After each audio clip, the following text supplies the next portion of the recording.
These were overwhelming. The calls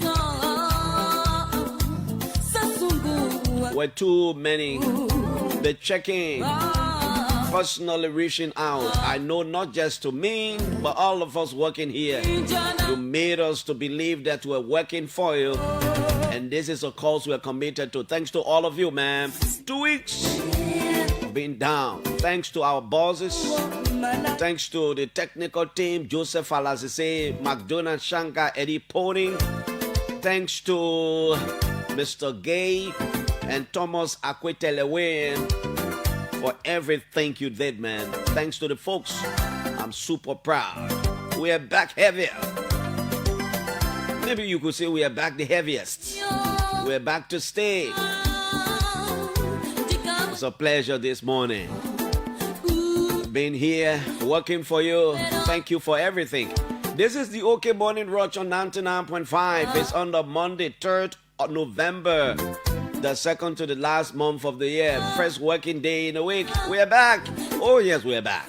We are back. So if you're not too well this morning, I like to say, all is not lost. Say the Lord's Prayer. Believe in Him. Believe in yourself. Believe in the doctors and the nurses. To you, the doctors and the nurses, pray in the morning before administering the drip and giving all the other treatment. Okay, we'll tell you what's going to happen later. Coming up shortly, we'll take a break to join our sponsors.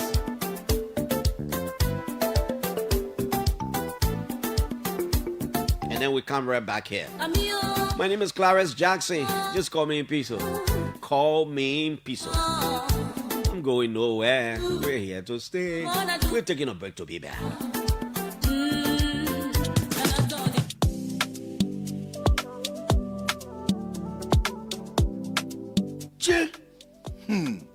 Things are on me, oh.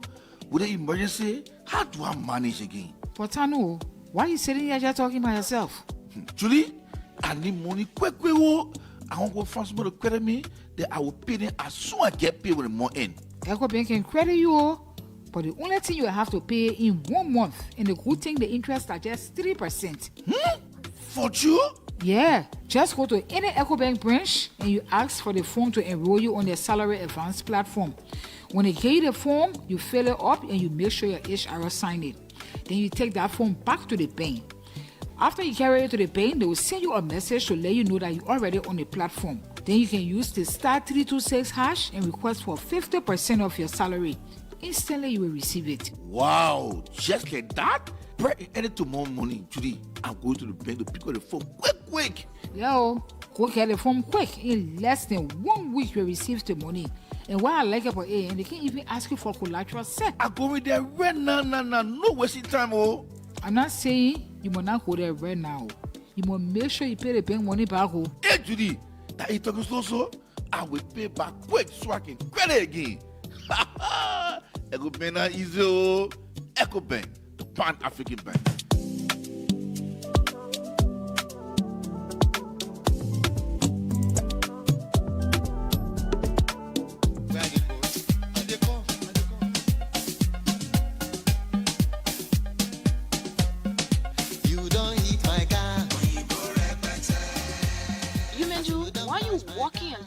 All by yourself, so my sister, the car business are really thinking about so to get car in this country is really not easy. Since I put in for my cars and other goods, it is almost 1 year I can't get anything. But it says stranger who always asks don't miss their way. Haven't you heard about Urban Used Cars and Auto Parts? You mean Urban Used Cars and Auto Parts? Yes, Urban Used Cars and Auto Parts is 100% Liberian-owned business. With Urban Used Cars and Auto Parts, you can purchase your new cars, used cars, and all cars parts directly from America for an affordable price. Urban Used Cars and Auto Parts can also help you ship your parrots, your boxes, containers, and other goods from your relatives abroad within just 4 to 6 weeks. Wow, this is a good news. Where can I find Urban Used Cars and Auto Parts? If you are in Liberia, Urban Used Cars and Auto Parts is located Fish Market Tottenham Boulevard, Monrovia, Liberia. And in the USA, 220 10th Street, Brookhaven, Pennsylvania, 19015, United States of America. You can also visit their Facebook page, Urban Used Cars and Auto Parts International, or call cell number +231 887 012218. Thank you for this information. I am visiting Urban Used Cars and Auto Parts to begin the process of my cars and other goods. Urban Used Cars and Auto Parts. Our goal is to allow Liberians have access to buying things from America without being cheated.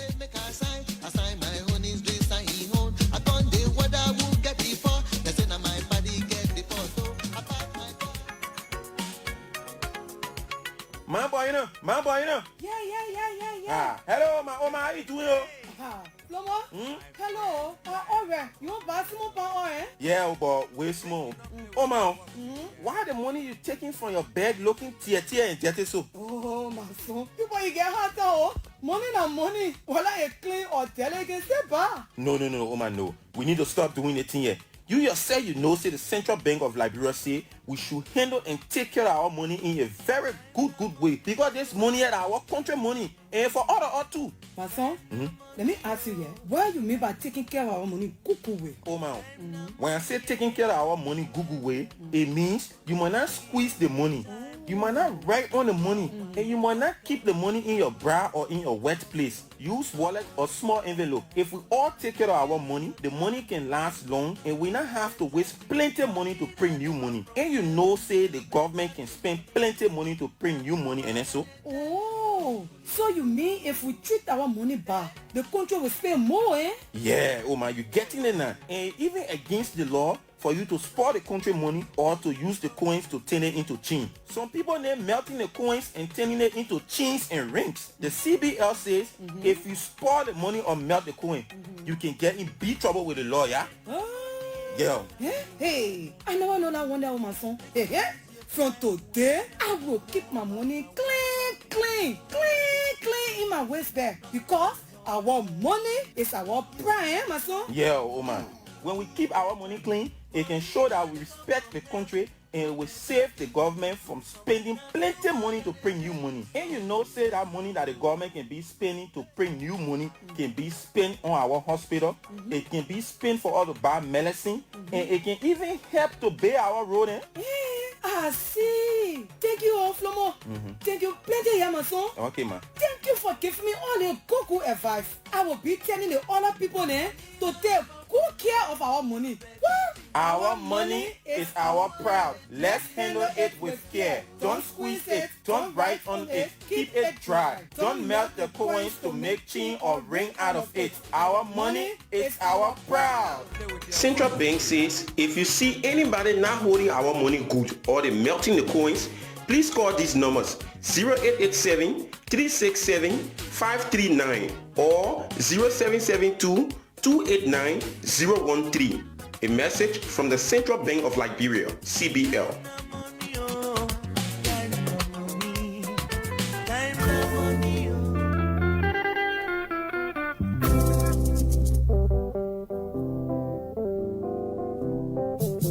Are you looking for the sweetest, purest, and most natural honey in Liberia?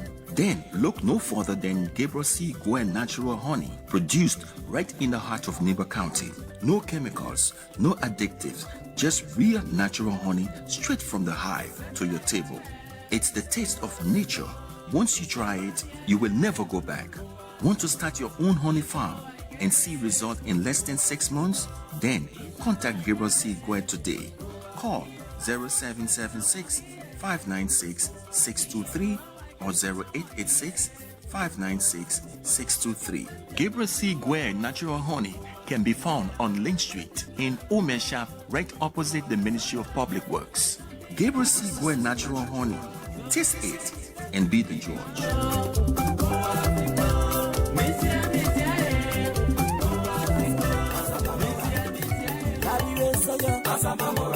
My people, your hello. Hello, Mr. Chairman. Tapla, why is the news today again? Well, the news is that the AFL is getting ready to recruit, qualify, and interested Liberians to to join the army early 2026. Che, thank God, oh, we have been waiting so long for this time, oh, Tapla. Let me call my children Krubo and Wimanga, yeah? But wait, oh, the AFL is not just taking anybody. Oh. Ah, why you me again? Chebo, the recruitment process is free, yeah? No money business. You have to be a Liberian citizen from 18 to 35 years, be a high school graduate or college student, and must have your WAEC certificate. The AFL people said, no WAEC certificate, no joining AFL, yeah? You must be physically and mentally fit. It means be well and strong, yeah? You must not get bad human rights record, criminal record, or other bad behaviors. The AFL people say they will check for all that want to. So, Tapla, all the things you talk, that all? No.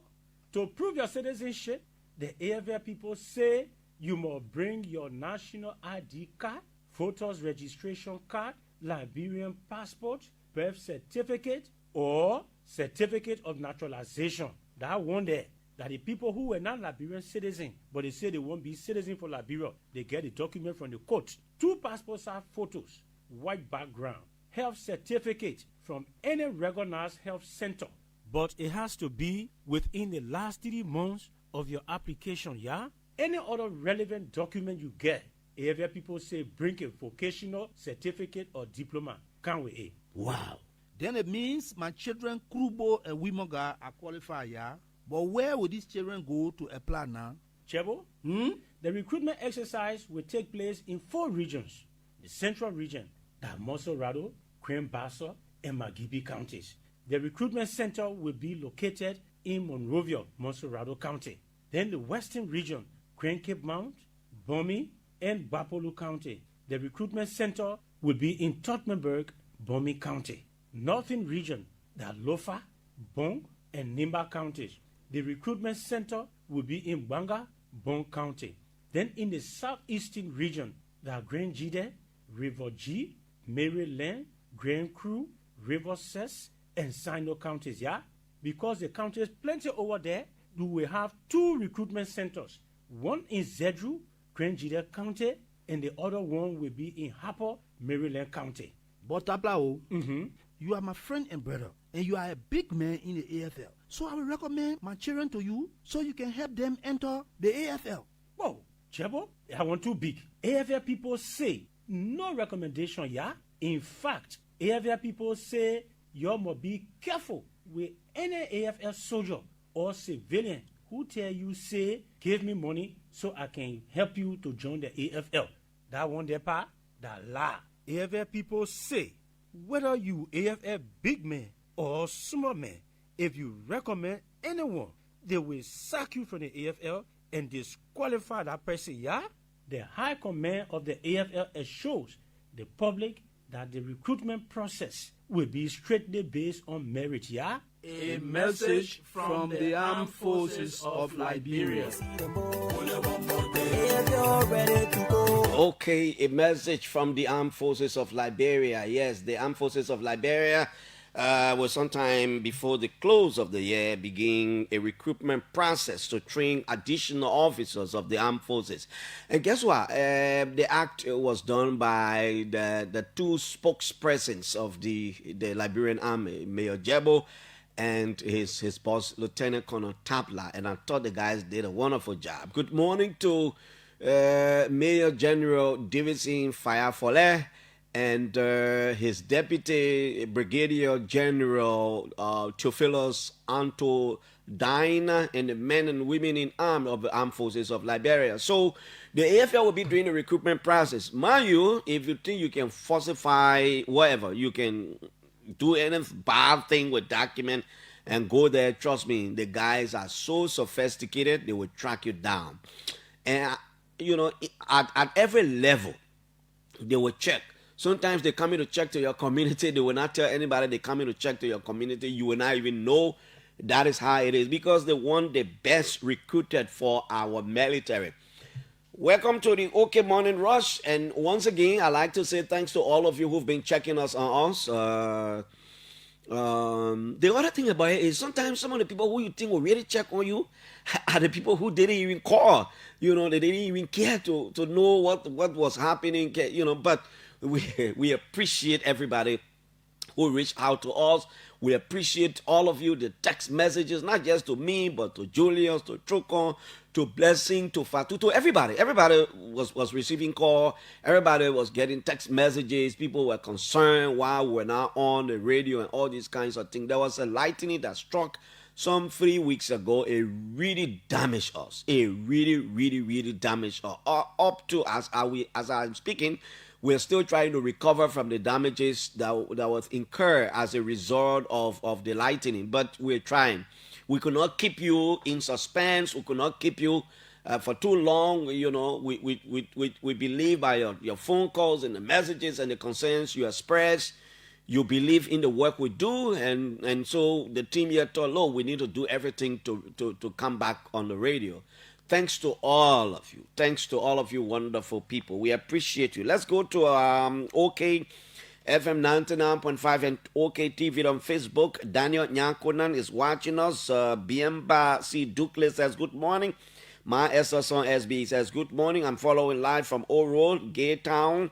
Madison Casiadolo is watching from the Voice of Yah-Man there in Yekipa. Yes, say good morning to Melvin Dolo and the rest of the folks. In fact, the Voice of Yah-Man is one of the many radio stations in Nimba that relay the OK News Net. Thanks to all of you there, the Voice of Yah-Man. Man Sarah's son is following. Anthony Wimpie, Small Harris joins us. Sonny Koshiat is following us. That's Luther Taylor Collect is joining us. Cooper Panzer with Jones, Yaya Sekuture, Ambassador Chris T. Newman. All of you, man, all of you, the list is just endless. Let's go to the BBC and get you acquainted with some of the things making headlines. Donald Trump's attention has been drawn to the situation in Nigeria.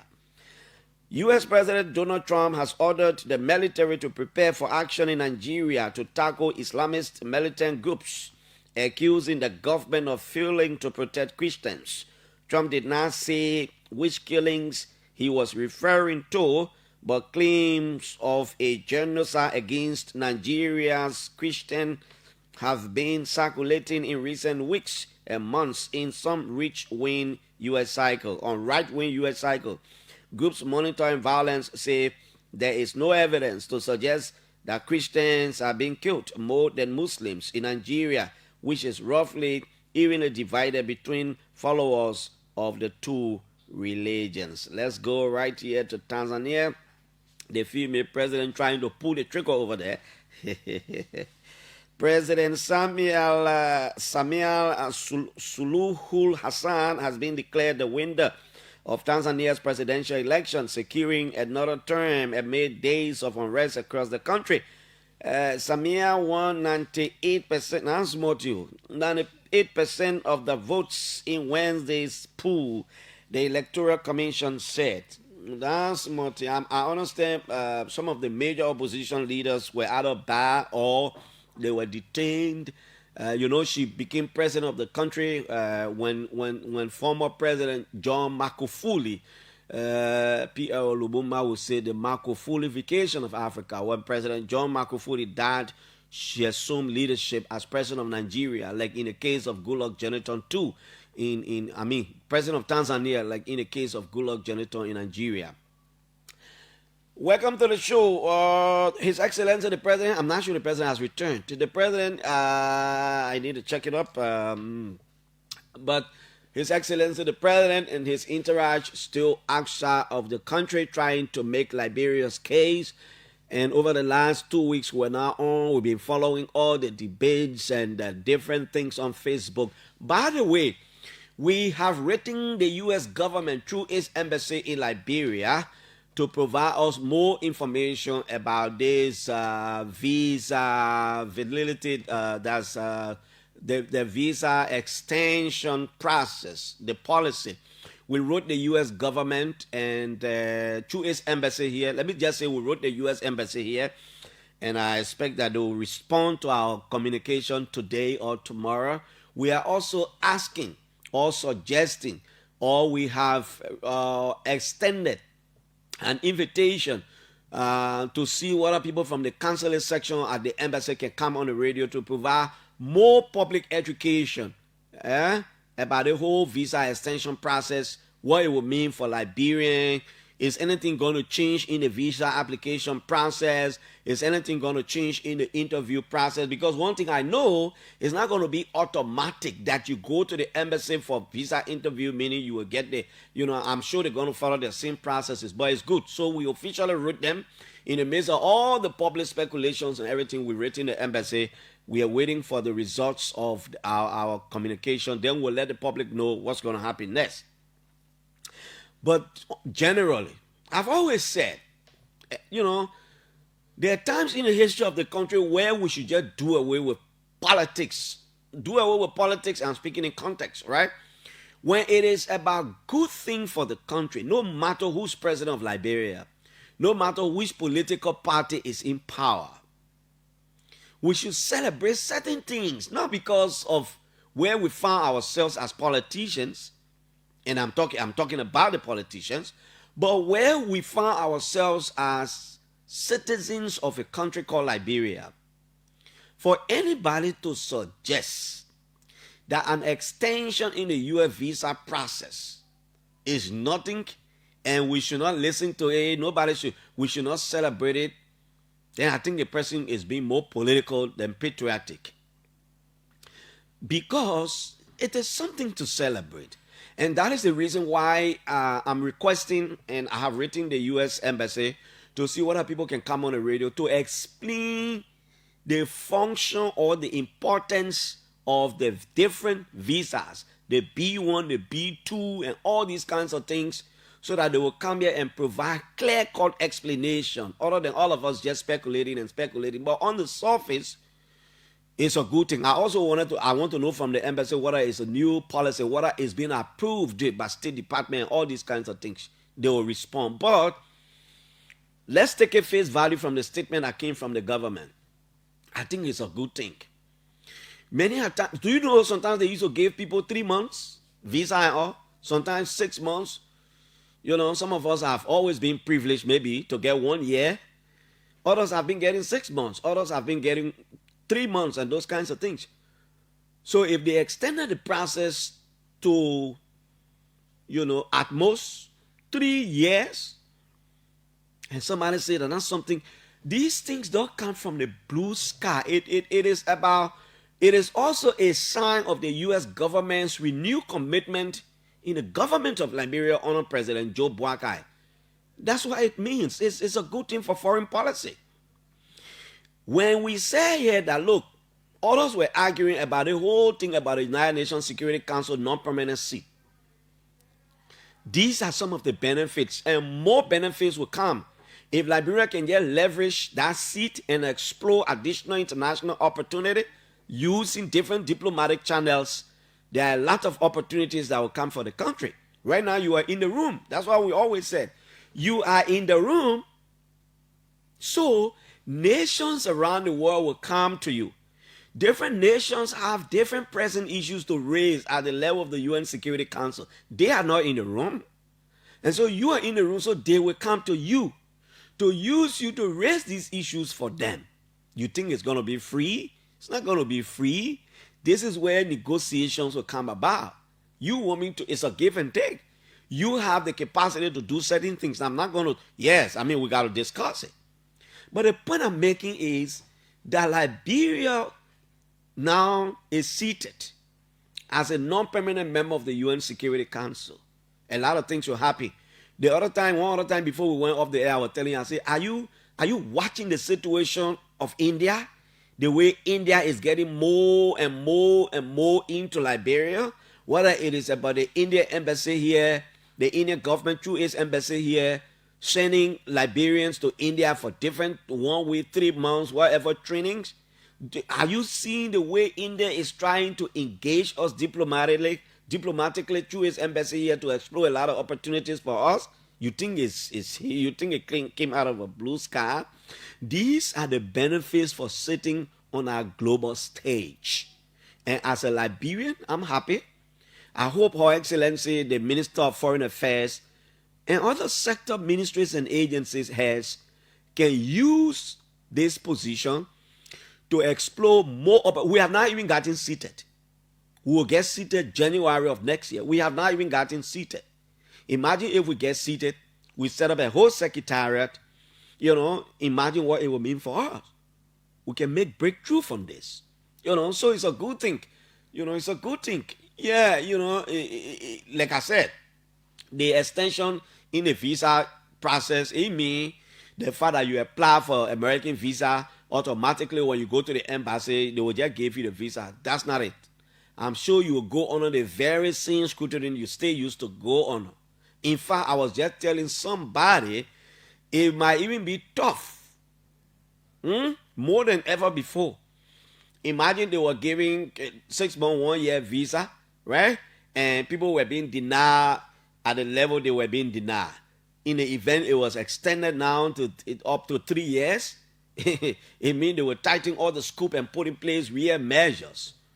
So it's not going to be rosy that once you apply, you work there, you get a visa free. It's not going to be like that. So we look forward to the response from the U.S. Embassy today. Then it will inform our next course of discussion. We will tell you exactly what we will be doing.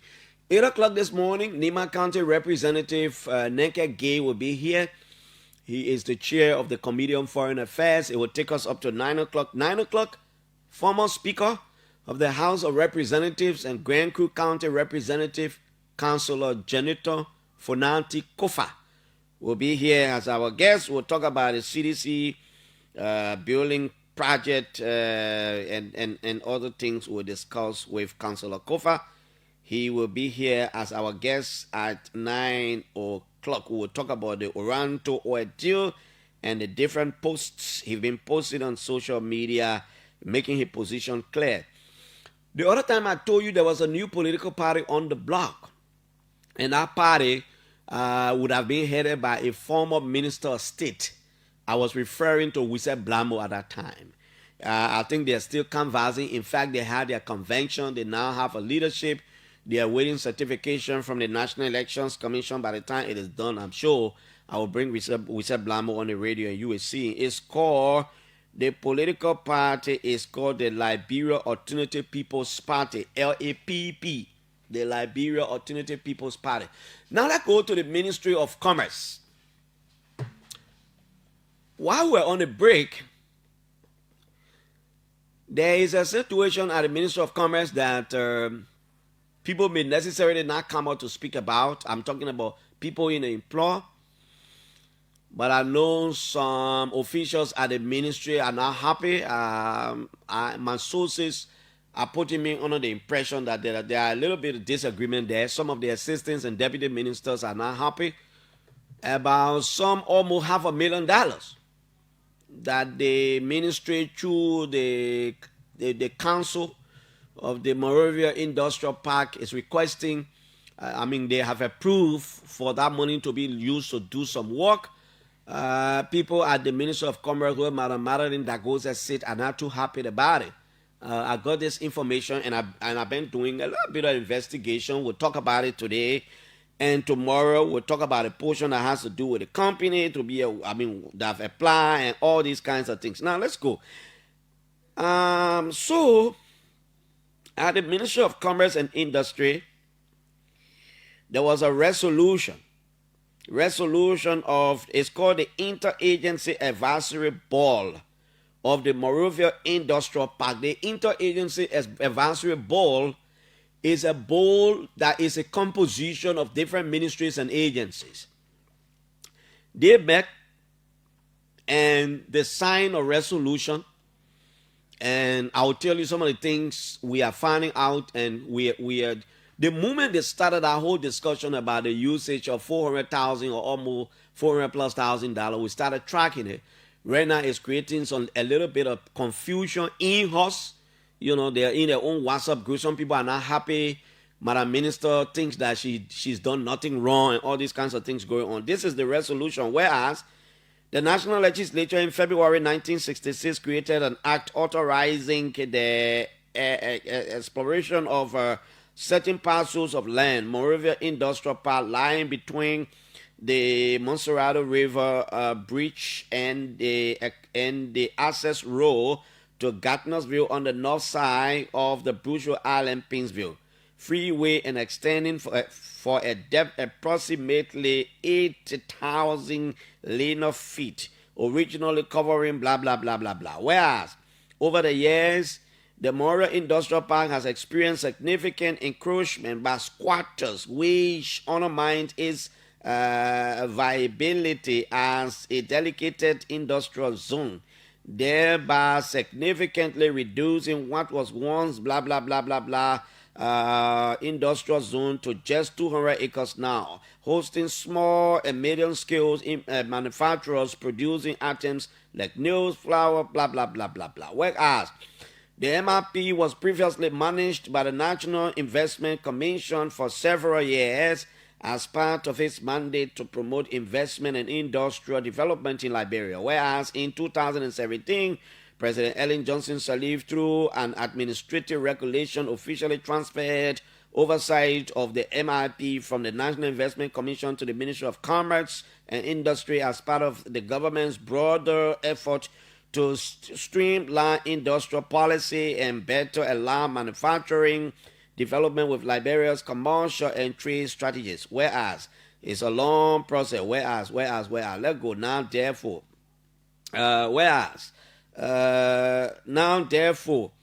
the Interagency Advisory Board of the MRP resolve as follows: 1.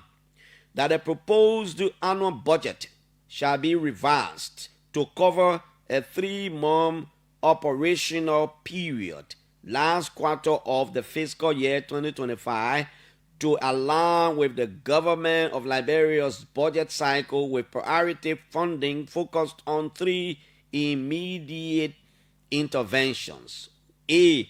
Construction and rehabilitation works; B. Security services; and C. Publicity and signage for park visibility and enforcement. 2. That the 429,009 United States dollars proposed budget for the last quarter of the fiscal year 2025 is hereby approved as the budget of the MRP. That the Ministry of Commerce shall develop a comprehensive master plan and conduct feasibility studies to address systemic challenges, including electricity and water supply, sanitation and waste management, environmental safeguards, security, labor and immigration compliance, and social and community engagement frameworks.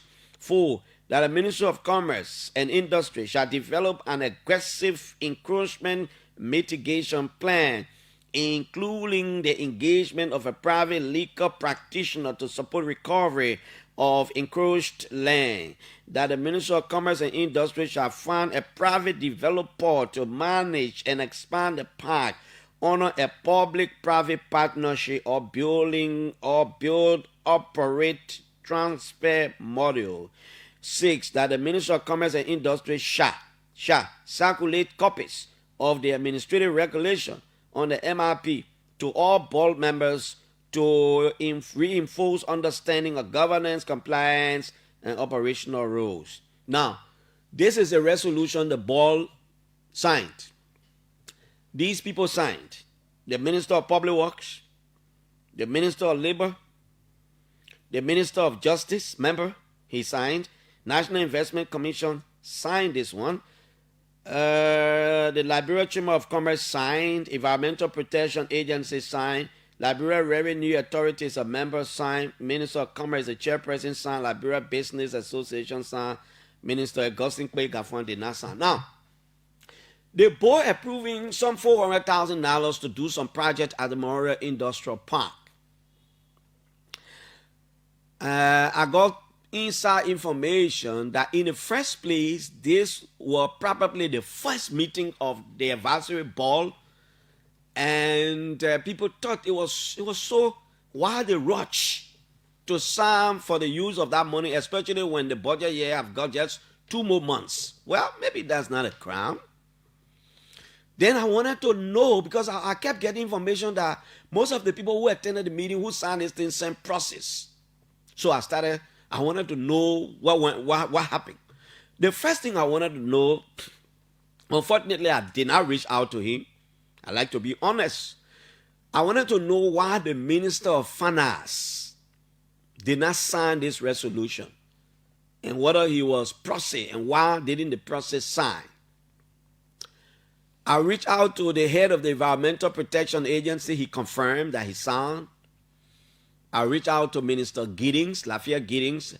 He wanted me to send him a copy of what I have, but I said I was a little bit skeptical. I could not do that because I'm working with sources, and I did not want to get certain things out, because getting it out, I know what it meant for certain things. So I told him, well, I just wanted to know whether you signed as a member of the advisory board. But then he didn't get back to me.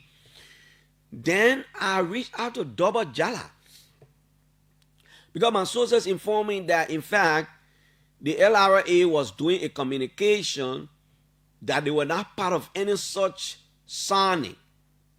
So Double Jala did not sign any paper. Maybe they had their own issues. So I reached out to Double Jala, and Mr. Double Jala responded that he actually sent 2 persons as his process to represent him in our board meeting, but he did not authorize them to sign any document. That's what Double Jala told me with evidence. He said he sent 2 persons to the meeting, but he did not tell anybody to sign any board resolution, whatever. So maybe I need to reach out to him today again to find out. When you send people to meeting and you did not authorize them to sign, and they sign, what's going to happen to the process you sent?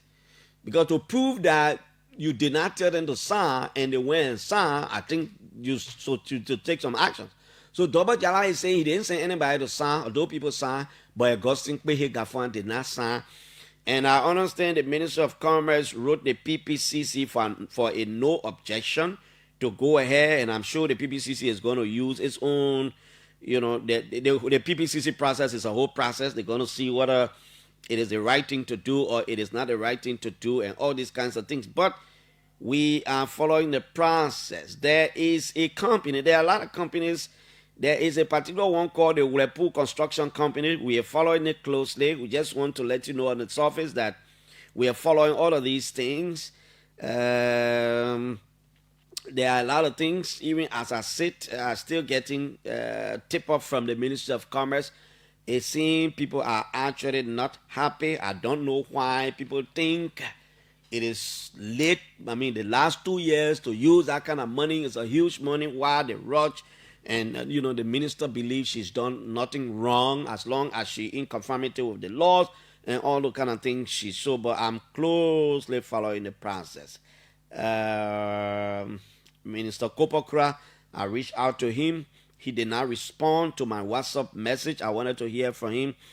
I'm also hearing that preliminary findings revealed that the bid documents for Whirlpool Construction Company were received in September 2025, and payment were approved in the same month, even though PPCC approval was not obtained until late October. So we follow all these things with the PPCC. We'll reach out to the Ministry of Commerce and talk about all these things. This is the Morning Rush. So that's it for today. Tomorrow we come here. We'll talk a little bit about the mining sector, and Minister Wilmon Pay has been replaced now by former Deputy Internal Affairs Minister for Operations and former lawmaker of Nema County, Richie Martinake Tingba from Glazer, PA. He was nominated by His Excellency President Joe Boakai as the new Minister of Mines and Energy. Probably when the President communicates with the Liberian Senate, Martinake Tingba will go over there. But I think he's an engineer by profession. Martinake Tingba has a degree in engineering, so the ministry may be no strange, very strange terrain to him. And all these kinds of things are happening. Tomorrow or Wednesday, we'll talk a little bit about some things. Now, I just wanted to remind the police again. Where are we with the Brian McGill case? Where are we? The last time the police said it was checking, it was contacting a foreign embassy accredited to our capital to assist. The police must give regular update on this thing. You see, it is both ways. Brian McGill is a Liberian. He's got his family, he got friends, he got relatives. If this thing is not concluded, for the public to know what's going on, it may have a dent on his character. Everywhere he passes in the street, people will be pointing at him, and people will say all kinds of things about him. That is the reason why it is good for this thing to come to a conclusion, so the public knows exactly what the issues are. So that tomorrow nobody will see Brian passing and be saying, oh, that the man that raped a 14-year-old girl and all these kinds of things. On the other side, the survivor, she's a Liberian child. She needs to have justice. The parents need to have justice. The law will have to take its course.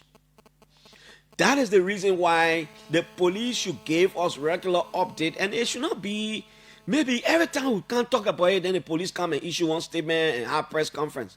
The police owe this one to the public. And these are the things people can wrap around people. They hold on to it. If nothing is done to bring this thing to a conclusion, it is not good for McGill. Neither is it good for the girl. Neither is it good for the justice system. It is not even good for future rape cases, because people will reference this one.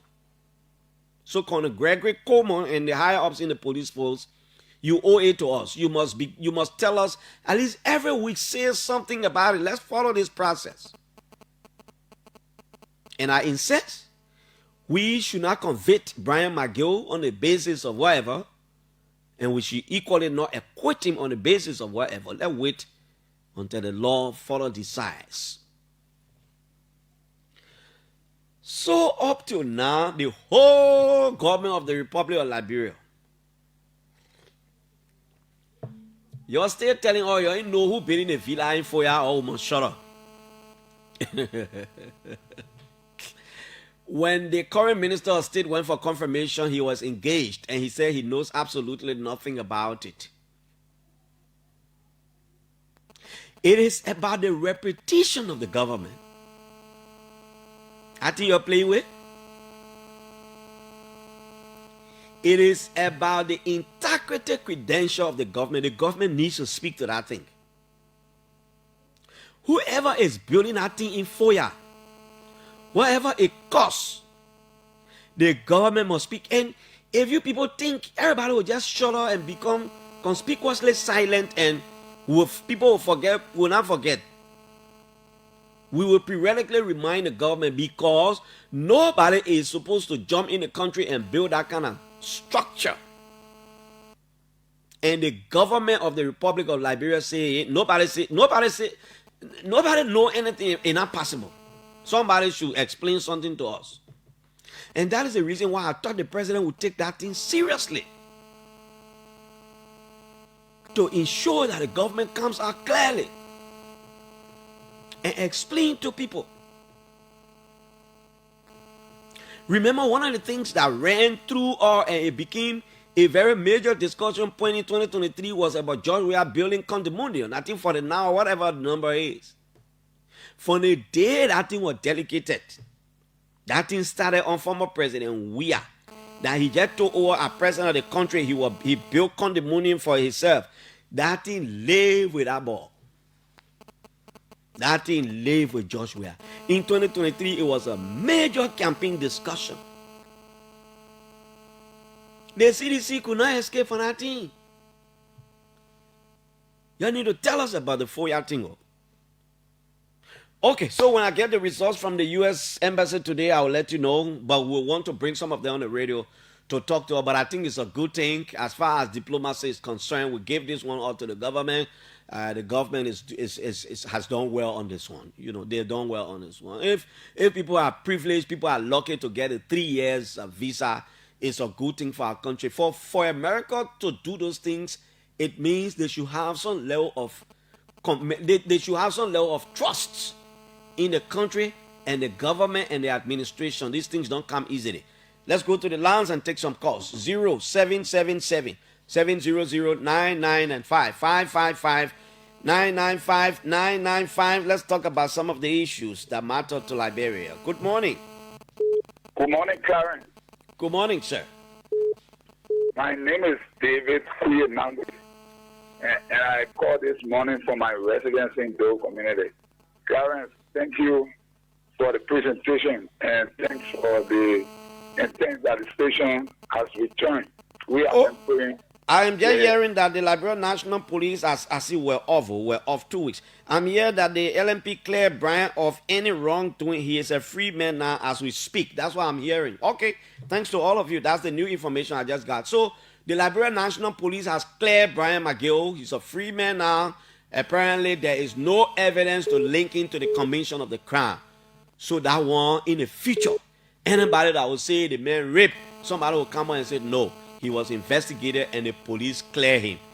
Then we made a lot of things here. You know what I mean too, we were off. All right, go ahead, David. Yeah, so Clarence, thank you.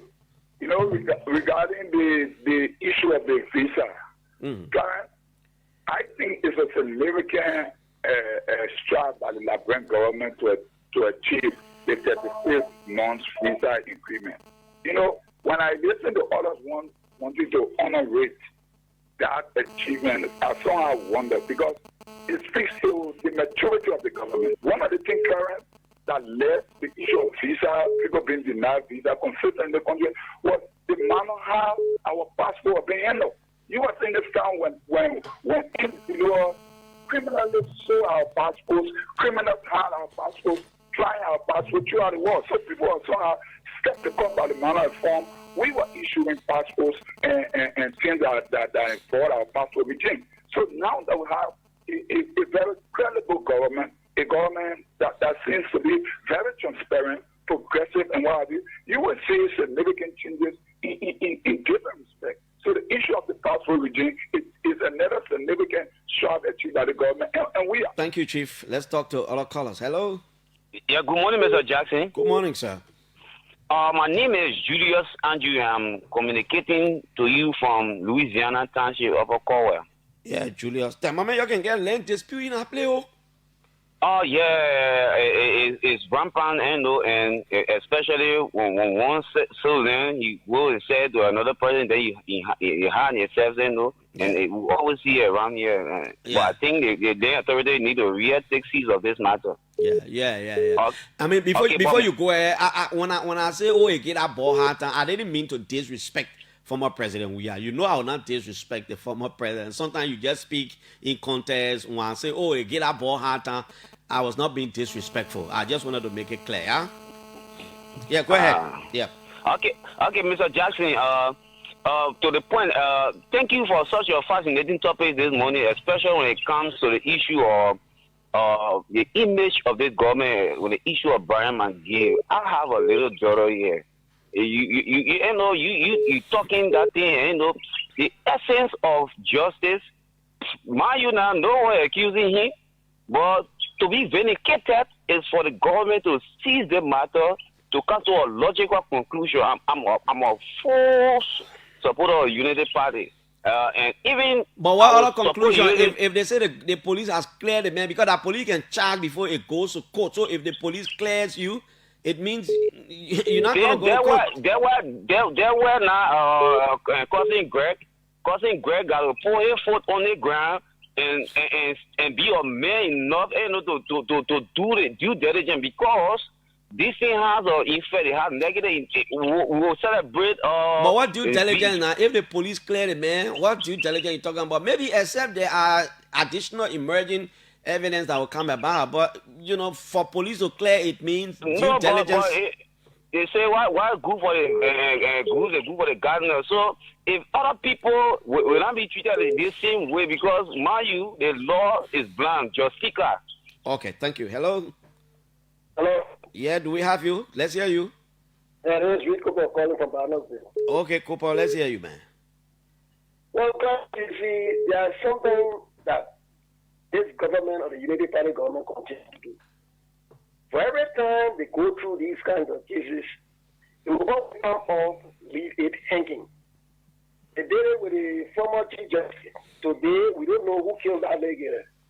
Today, again, this guy was abused to the point where no one knows who raped her. No one knows who's raped her. But the fact here is that they are now saying they are clairvoyant. Tomorrow, they want to hang on to another person and claim that they're fighting law. This is not good for our society. They always like to bury the facts. Okay. Let's hear you here. Hello? Good morning, Clarence. Yes, sir. This is Lorenzo Prince calling from Rocky Harvard. Lorenzo, let's hear you, man. My man, I don't want to go to any of your talking points. They're not that they're not important. I just want to say thank God that the radio station is on. Yeah. Clarence, it has been really, really boring for some of us. Really?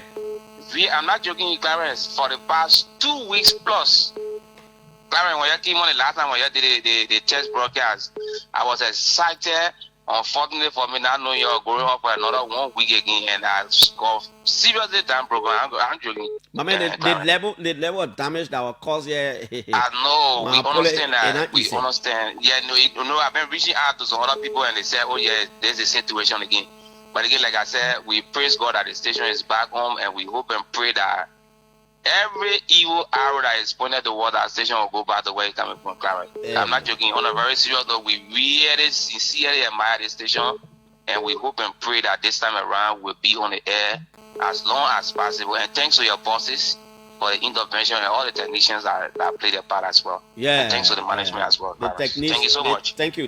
The technicians were the real deal, man. The technicians here were the real deal. Hello? Yeah, good morning, Clarence. Yes, sir. Yeah, I'm John B. Farmer. I'm calling around Mosorado. Oh, you're not calling from the honor representative district where Rachel Kun sit as a lawmaker. Just listen small. Firstly, let me tell the speaker good morning. Oh. Yeah, the speaker of the 56th legislature on the Rachel Nangwe Kun. Oh. But he's known as the developmental speaker.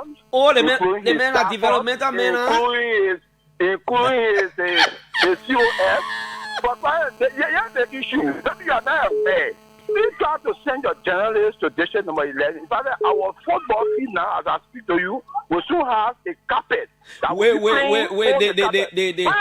It said they see John Farmer that used to call for that. The speaker went to Power Temple just on Sunday, first Sunday, and gave $2 million. Are you aware of that? Hey, my man, so be following the speaker everywhere he goes.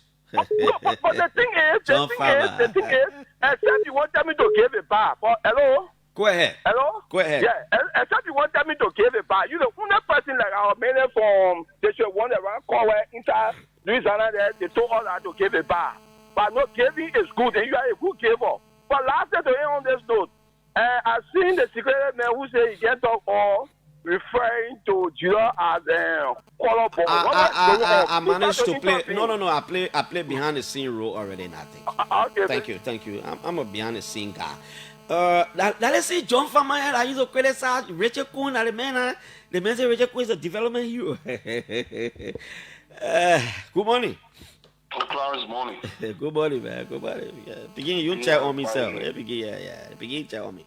But okay, go ahead. See? I said some beginner couldn't even check on their people all the time. But okay. I did. But I call your name. I call your name. You but I call your name. I was the one who called before you referenced beginning and checking on their people.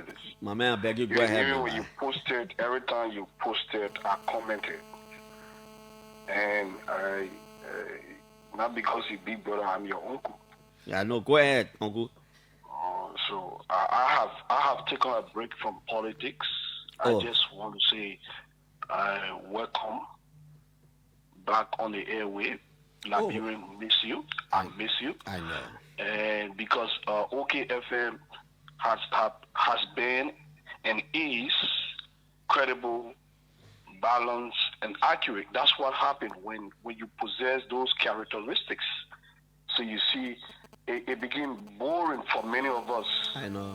We could Eric, not listen why to you the taking people why you voices. taking political sabbatical? They say your papi Sam Jackson and John Musa abilities CMC, eh? Now you're dragging me into politics. I have taken a break from politics. Now you want me to address the issue of What you Sam focus? What you Jackson? I'm not focusing gonna on now? You businessman now? Well, whatever my life has taken, I just have passion for something I'm working on. Okay, Eric. And soon, very soon, you two will have vested interest Oh, that's in good. what I'm working on. I think I need to And call so, you. I like vested interest issues. Sure. So we miss you, and we're happy that Thank you you. are back, Thank you, Clarence Eric. Jackson. And thank you to you and your staff. Everyone, we say welcome back. Thank you. I will invite Sam Johnson here this week for us to have a discussion. But let me take Ma Rose Baker, Chile. Let me take her. Hello. Yeah, good morning, Peter. Good morning. Oh, I'm so delighted this morning, and I want to tell you thank you. I want to say thank you for bringing us back. Okay, ma'am. On board. Okay. And because, How is the leg now? I still say go. Okay. But at least thank God it works better. Mm-hmm. Yeah. So I'm so happy. Okay, ma'am. I thank you for everything. Thank you, Ma Rose Baker. By the time Nenke get coming, we'll take him very, very shortly. Let me take. It's okay. Hello. Yeah, it's okay. Okay. We are all emaciated from Kosciuszko because we don't have breakfast for 2 long weeks. I know. You see how bad you are. And I called you, but you didn't pick up the call. 2 times I get a record on you. You want for all to bring everything else like I don't respond to you. Hey, giving me a hard time like this, man. What's up, man? You already balling. Yeah, I see the man. I want to talk behind it all. But we miss you guys. We miss you. We miss Junior. I know. I did Junior on Facebook with him regular updates. And I wanted to ask him what happened to the perpetually erected something in. I think that thing perpetually just remain the way it was, except Julius will give us update. You can't get up there, but what's happening up there? Maybe I need to call Julius. I will call him very shortly. Let him tell us about the perpetuality of Michael Bilo is calling from Banga. I'm sure. No, he's still supposed to be in Monrovia because Letopo just graduated. Mr. Bilo, good morning. Good morning, Clarence. Unfortunately, I came back to. I'm not in Monrovia, but I'm in Banga. I got in line. Yeah, I have some things to attend to this morning. That's why I had to rush by. Okay. Yeah. So, Clarence, let me say congratulations to the station management for every effort they made to have the station resume to broadcast.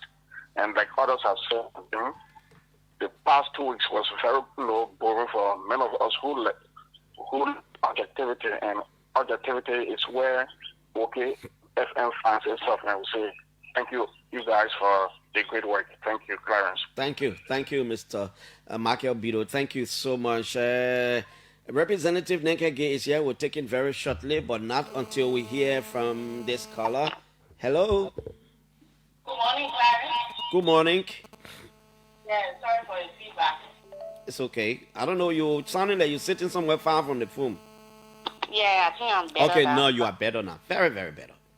Yeah, Clarence, this is Diana. I was telling Peter, I call you from Congo. Oh, Peter Link, what's up? Yeah, fine, thank you. Mm-hmm. And Clarence, let me say welcome back on the show. My flower mate, welcoming back to get ready for flower kukuna. You know, we are best friends, Clarence. I know. So, let me say first, thanks for the show, the conversation this morning. Clarence, I think, like you said about the minor that was raped, if the police is saying that Mr. Michael has no problem or he is free, he is not the one who did the act, and we know that the hospital report said that this girl was raped, and she's a minor, she's 14 years, so the police should now investigate to tell us who did the act. Because the hospital reports already confirmed that the child was raped. Mm-hmm. And the parents came out and talked about it. Mm-hmm. So people say it is not a person who she puts her finger to. Yeah. The police should find out who did the act. Okay. So do not just let it be for this child to live with that kind of trauma. Okay. Clarence, so we need to call the police attention to tell us if my girl is free. Then they tell us who raped the young girl. Okay. Then my girl is not the one who did it. So, I mean, it's very frustrating this morning, Clarence. We have been protesting, crying out for this issue, but only for the police to come and tell us that the person is not guilty. I mean, it's very sad that they tell us who did that to the young girl. She cannot live with that trauma forever. And lastly, Clarence, before I drop the line, when it comes to this building, the construction that is ongoing in Lofa County, we don't need rocket scientists to tell us who own that property. Now, who own it? It is the president of the Republic of Liberia that owns that property. It's Mr. Bouaka property. We know that. Okay. All right? Government people say no. This is why they are not saying anything. Okay. We got fact check, but I can check information. Let us check the information and get it. The thing about the thing, they say when you go there, you can't allow you entry. That's the thing about it. You the most powerful person in the country is the one that owns the property. So the security, they're protecting it. Okay, Peter Lee. Thank you. I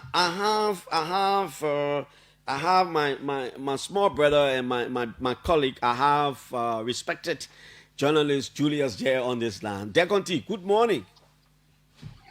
Good morning, Clarence. But what are the praises this morning? Unfortunately, I can't speak great. I would have greeted, but there is a growing public concern about the perpetuality of that thing. The guy, man who in Ganta, the public say, I'm gonna call you to update them. Where is the story now? Has it rested?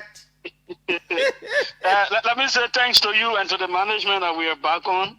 And thanks to you too, Julius. We did this thing together. Yeah, but I hope you tell the people they need to raise funds for the station, or else we call it off, eh? People might carry two of us to jail. Yeah. Because most of what we did, it was credited and it was our faces and our names that were used. We use our faces and our names to borrow things that it will be tough. So people, we need at least $10,000 to be able to settle a whole lot of what was done. So it is something that the public needs to know. Mm-hmm. Yeah, but as it relates to that situation, the last time we checked, they came back from Guinea and it remained that way. But we try to get in touch with our correspondents and our sources in the country to see where it is now. So the last time you checked, it was still erected. Yes, it was still erected, refusing to go down. They say the man is from Neka Gates District. Neka, yeah, you will tell. Okay, it has, good. Neka Gates Motai, feel me again. I don't want to laugh, yeah. But Julius is serious. I mean, two of us had to stand the management bond. We had to stand up bond somewhere for a little over $10,000, US dollars, to get the station on, get materials and all that kind of thing. It's been tough, like Julius said. Sometimes it's like a joke, but it's serious. When you sit one day and you see two of you handcuffed, just know that some kind of thing will throw from somewhere won't pay, so the people going to court, and maybe that's why it is the way it is. Dr. Kotima, out of courtesy, I will just take you right here, then we'll take a representative. Why you want to talk about the what? The case of the erected penis. Okay, they say they carried to Guinea, Norway, they brought it back. You want help? That? No, the point is that is one of urologists what are specializing. Mm-hmm. Okay. That she has what called priapism. A priapism can be caused by a lot of factors. People who have blood dyscrasia, blood diseases, sickler can have that. You have medication that you take can also cause erection. And it's defined as erection that passes 4 hours. So between 1 to 4 hours is called prolonged erection. And after 4 hours is called priapism. So for priapism, the management, you need to come in the first 6 hours, you come and see a urologist immediately. Okay?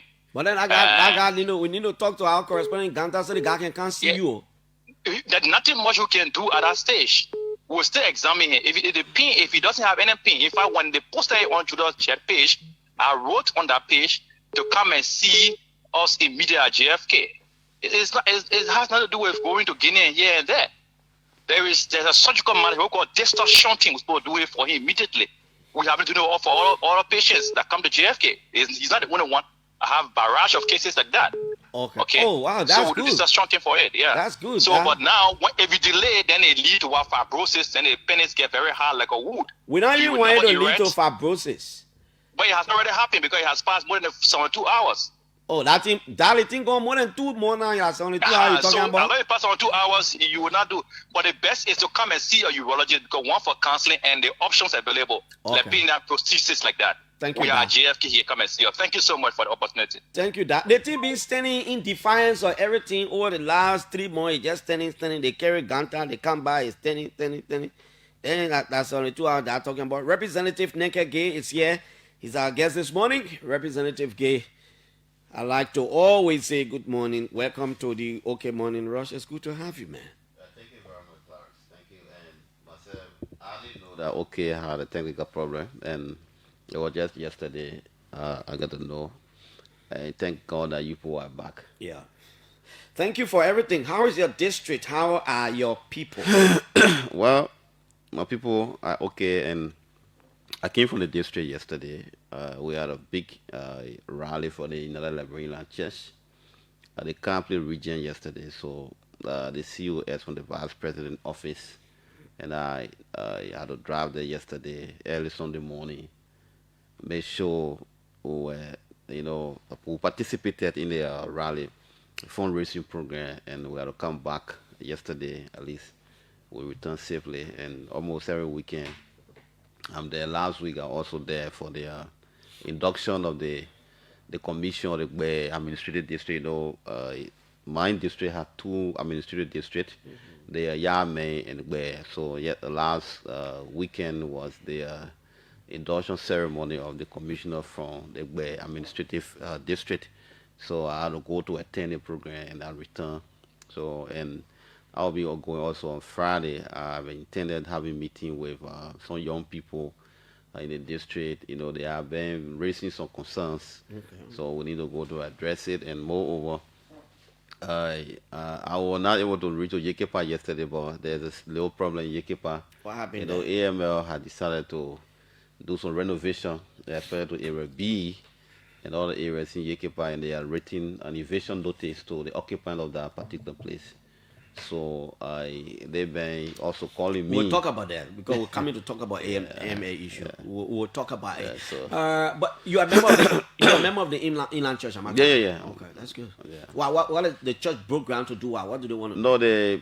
No, there are 2 projects the church is undertaking in the district. In Campley, they have the Campley is a region, the regional headquarters of the United Liberian Church, the Campley region. So their conference center, the roof, is having a problem, so they wanted to de-roof the place and then re-roof. So they had a fundraising rally for us to make contribution, and then a member of the ULIC will decide to go there to make some contributions, and the local church also in Campley also, I have undertaken a project also, so we decided to at least make some contributions. That's good. That's good. I'm always passionate about Campley area, because coming up, we did a lot of things around there. Yeah, you play a lot of football in that place. Yeah, play a lot of football around there. So where is the project now? That's why you see me, I'm always engaging here about that town hall project where almost like $1 million you go put your hand in. How is that project? No, the foundation is complete. It's not even town hall. It's a city hall. It's a multi-city hall. Mm-hmm. The foundation, the construction company that is undertaking the project, they have done with the foundation. The challenging thing we're having now is to buy fill. We need, a yellow machine to help us in that. So, and right now, the CRG, the Chinese company that was constructing the roof on the second part of Tologwatu, they almost 1 year they are not been operating. But when they were operating, when they were actually functional, you really used to help us in a lot of things. So we are still making negotiation, so that we can be able to at least fill the place, because the materials to elevate the wall, the structure are all, set, the steel rod, the cement, everything is set on the ground, the block. We have sufficient, cement block that can elevate the wall to reach the roof level and do the casting. But the challenging thing we're having now is my brother, the foundation or the place, some of the areas that inside here. So to fill it is challenging. So we are waiting so that at least when we have the opportunity for now to maybe the end of this month, so that we can be able to do the bike filling, and then they'll do the casting, and then the elevation, the wall will start. That's a huge project. Yeah. That's a huge project. How is the Logwato terrain? How is the Logwato terrain is good, and many persons are investing in the Logwato area because the pavement has reached Logwato.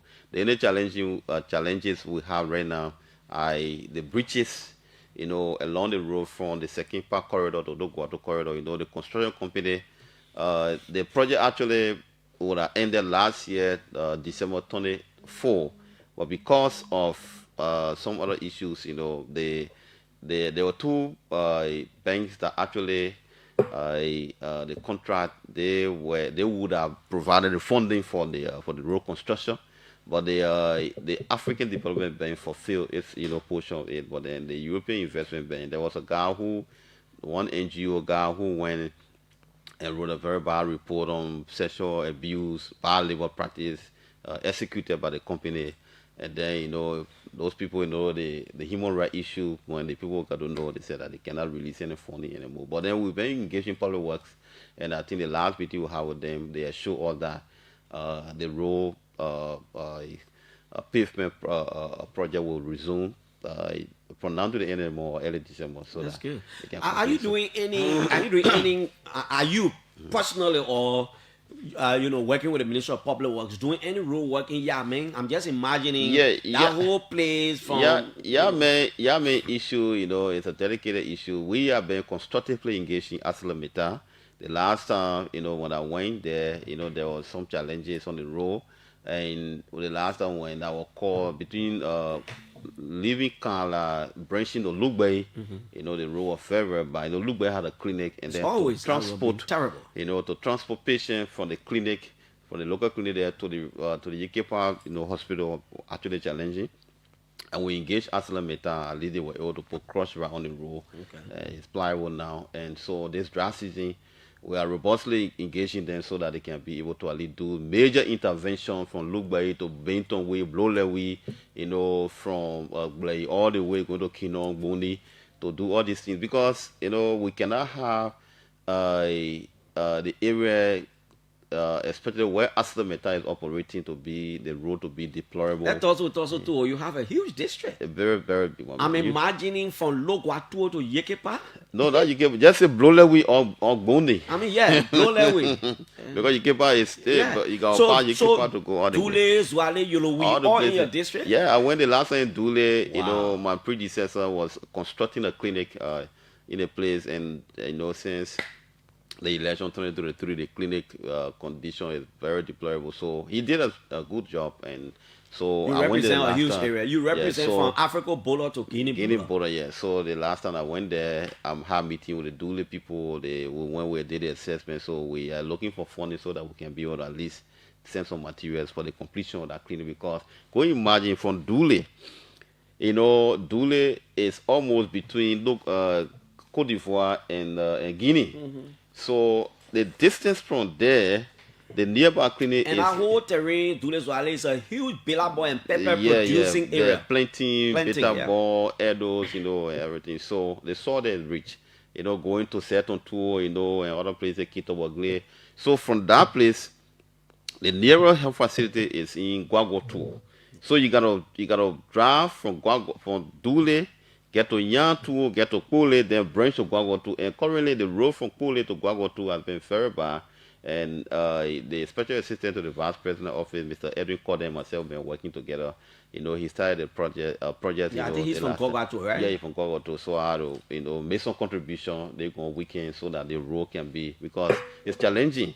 Actually, if you have somebody sick from Dule to take the person to other Zon Gowi, or to Guagotu, my brother, if God not would have put in that person. Yeah. So it's challenging. So we want to at least, fight hard so that the Dule clinic can be constructed, and it will serve people from Seton Tour, from Kitongbogle, and Dule, and even Yantu.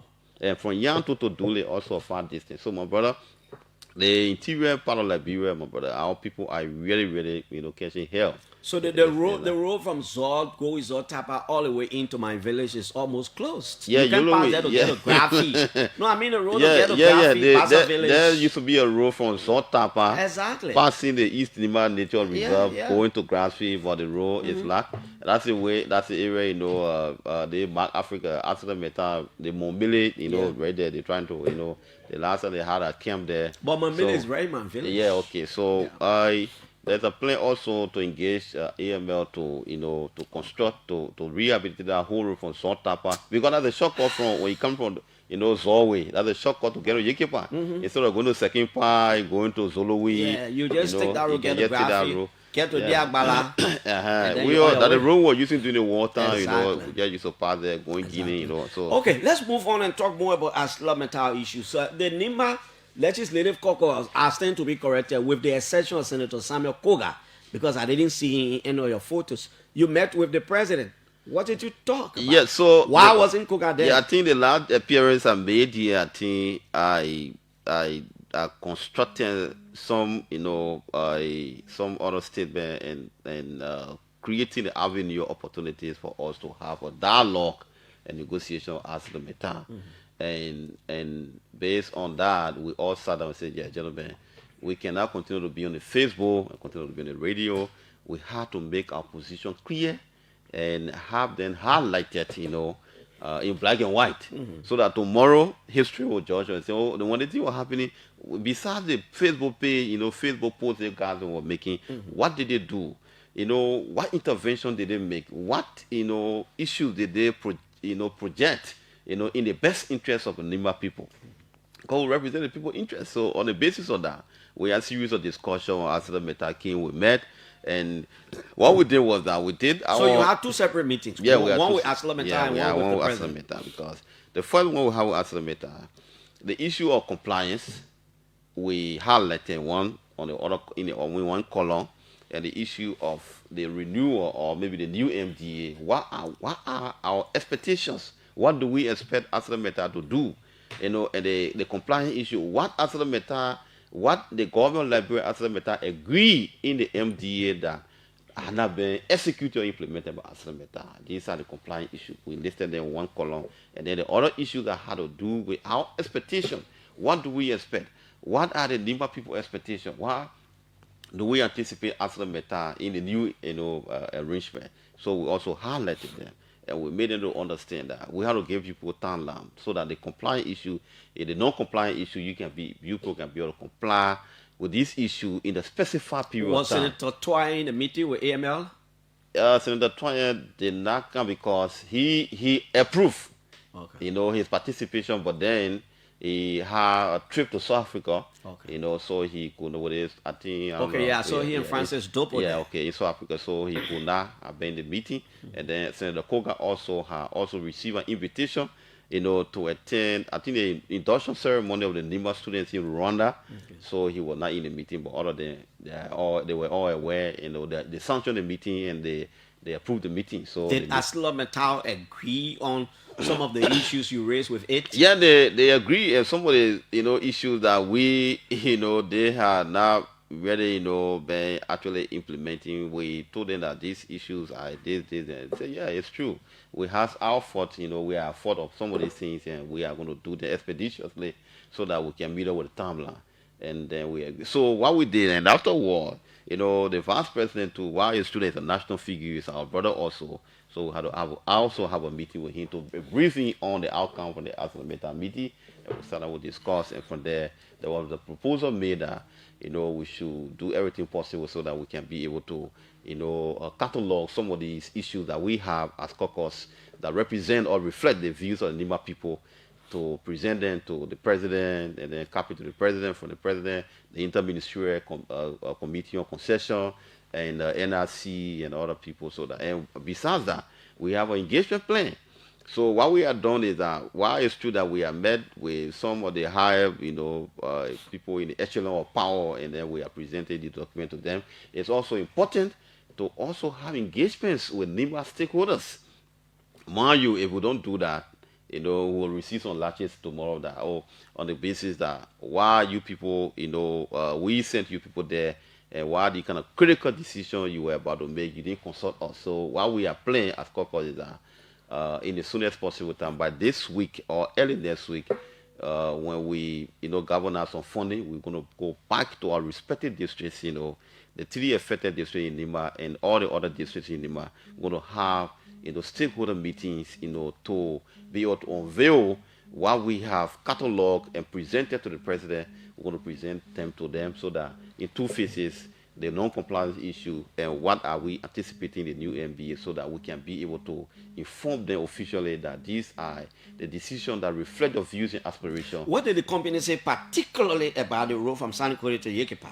Yeah, they are going to do it. They are going to do it. Yeah. Okay, that's a good one. Yes, now, I heard you say renovation work is about to take place. Yeah. You had a representative directly representing the Yekepa area. Are you thinking about providing some kind of sensitization or awareness? Because, man, you all the time will say, Aslameta, I want to do that, Aslameta. When the company gets ready to do renovation and or construction, it's going to be a tough decision. People will have to leave. That's a paradox of the issue right now, the situation right now. We have been advocating the Aslameta, keeping Yekepa to that level, and this, that is happening. And then they wrote us that, oh, gentlemen, we have, agreed with your advocacy that on grounds that we are not been doing much in Yekepa. So there's time that we, as a company, can do these things in Yekepa to renovate some of those areas gradually. But then for area B, we are ready now to execute. Now they wrote a letter of eviction, the eviction notice to the occupants of that place. And then when the letter of eviction was written, they call us as also their representative that they notice, it's good. They get a this notice to leave. Vacate. Now they have been calling that the time they tell the notice is very short. They are calling for extension in the town. And so I sent a commissioner from Kianfo. Kianfo is a township. It's a unification township. Yeah, it's a township. So we sent Cooper Gale, I think yesterday, to have a meeting with the citizens in Area B, and the meeting was successful. And then today I'll be doing a communication to Aslameta because, some of What do you want? What I want is that, we always speak on the interest of our people. Extension? Maybe. But what really is happening is that they themselves, they sometimes ago, they had some discussion with them, and they saw that they're going to get a small repackage or get a small thing, resettlement package, so that they can be at least have something for themselves to go. And some of the people who are in our place, they are all workers. There are some of them are contractors also and workers. So I think on the basis of that, I will do a communication with AML today, so that we can be all sit on the table to see what we can do, so that at least we don't, because at the same time too, we have to also provide security, for the people. But if the people go out, liberal, we can sometimes take things. Oh yeah, we gotta do this now, and then start protesting. It will not be a good thing. So we gotta diplomatically sit down, negotiate. Let us do it, behind the scenes, so that at least the people can just leave the place, in quietude, instead of, a situation that will create chaos. So I think we're on that negotiation also. Did I hear you say the caucus will do an official communication to Aslameta highlighting its position after the meeting? We have done that already. Okay, you've done that. Immediately after the meeting, when we had the meeting with them, and then we discussed, we highlighted, the non-compliance issue and our expectation in the new, MDA. So we catalog all these things, and we have forwarded to them, and they have looked at it and said, yeah, most of the points that you guys have raised are all genuine, authentic, and we are going to take serious consideration to that. The non-compliance issue, we are making every effort, to be able to ensure that, these things are, we comply with them, so that in the soonest possible time we can be able to at least zero down all these things. So, yeah. So where is what's the current status of the MRLU Parliament formation? Where are we? What stage are we now? I think Sierra Leone has made significant progress. They have passed the protocol. Oh, really? Yeah. In the parliament? Yeah.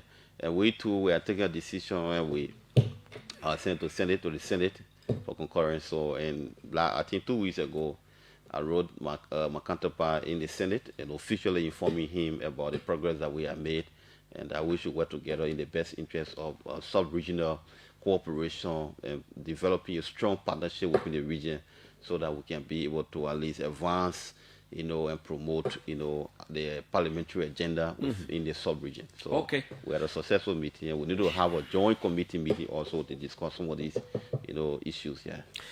Nimba County Representative Neke Gay is our guest this morning on today's edition of the OK Morning Rogers on Monday, 3rd November 2025.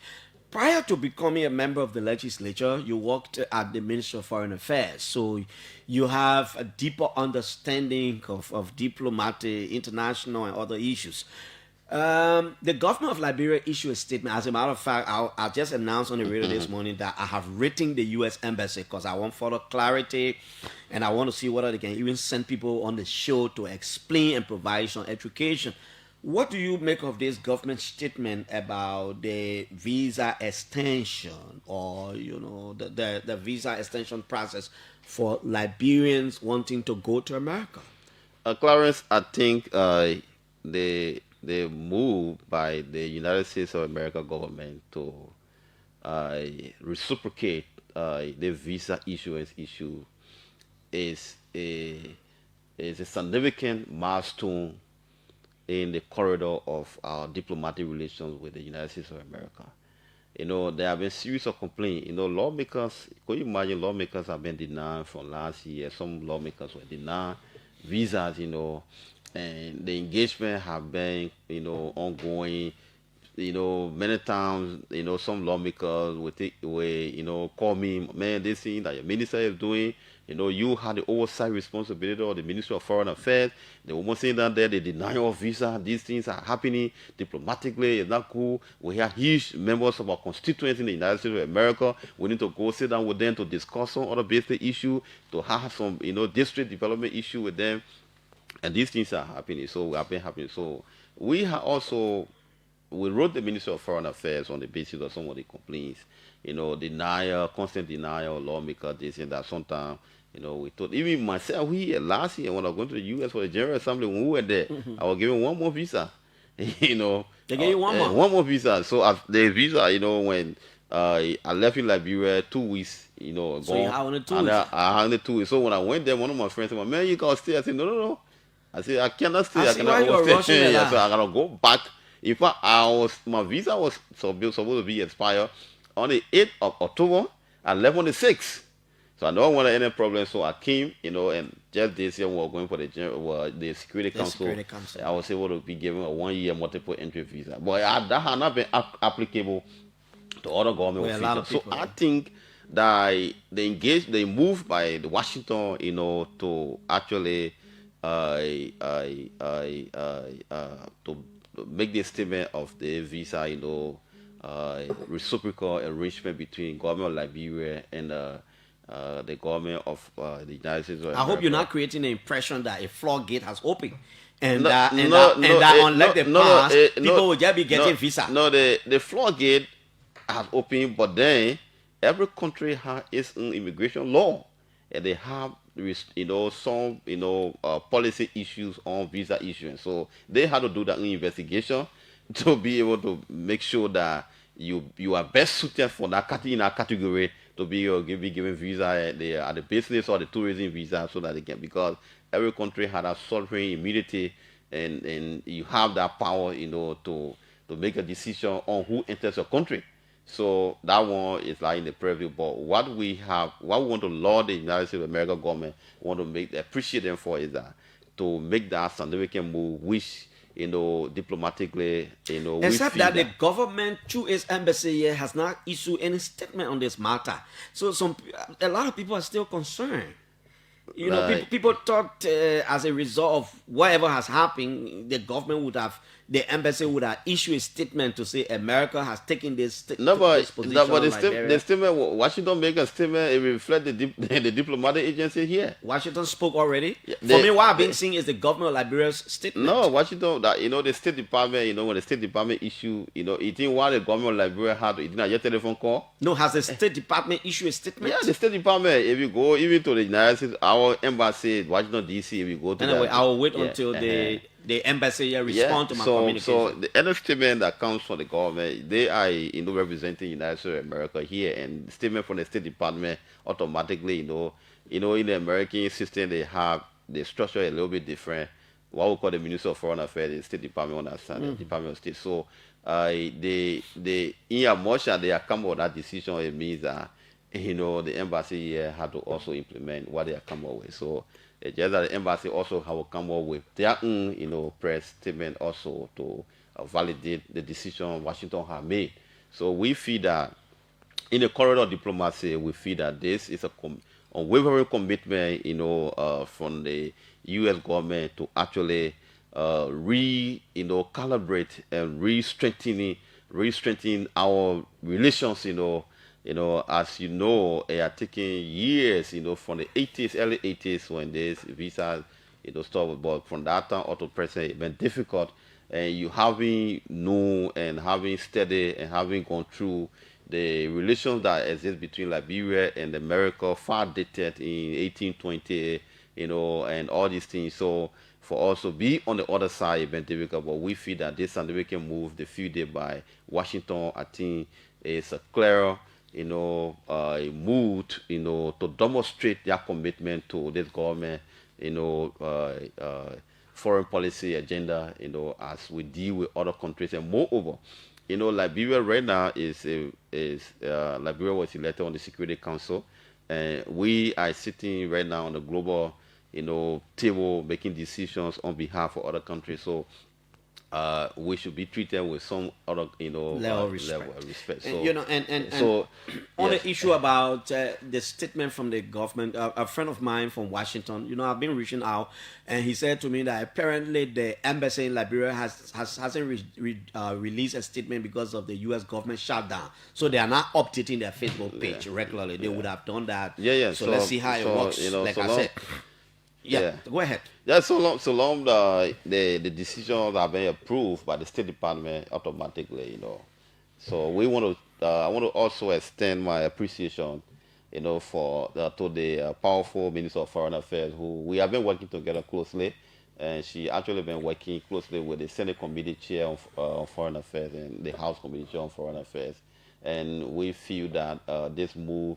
It's significant, and we all have to at least hail the government for the significant move. We at the legislature, even though our work is to have oversight of the sector that we chair, but equally so when we work along with the sector that we have oversight over and they are making some progress, we need to also appreciate them for the significant progress that they have made. So I want to say kudos to this administration, and we are making significant progress. Liberia, is coming back, and we feel that our representation and our relations with other countries around the world is actually yielding fruitful results, and coupled with some of the international engagements with, other head of states and head of government around the world. Now, what's happening at the legislature, the House of Representatives in recent time? Speaker Richard Coon is banned on, using a gavel to always instruct the Sergeant Arms. Is that how you call it? Yes? Yes, Sergeant to throw Arms, people out of sections. And some of the lawmakers think he is attempting to sanction their opinion.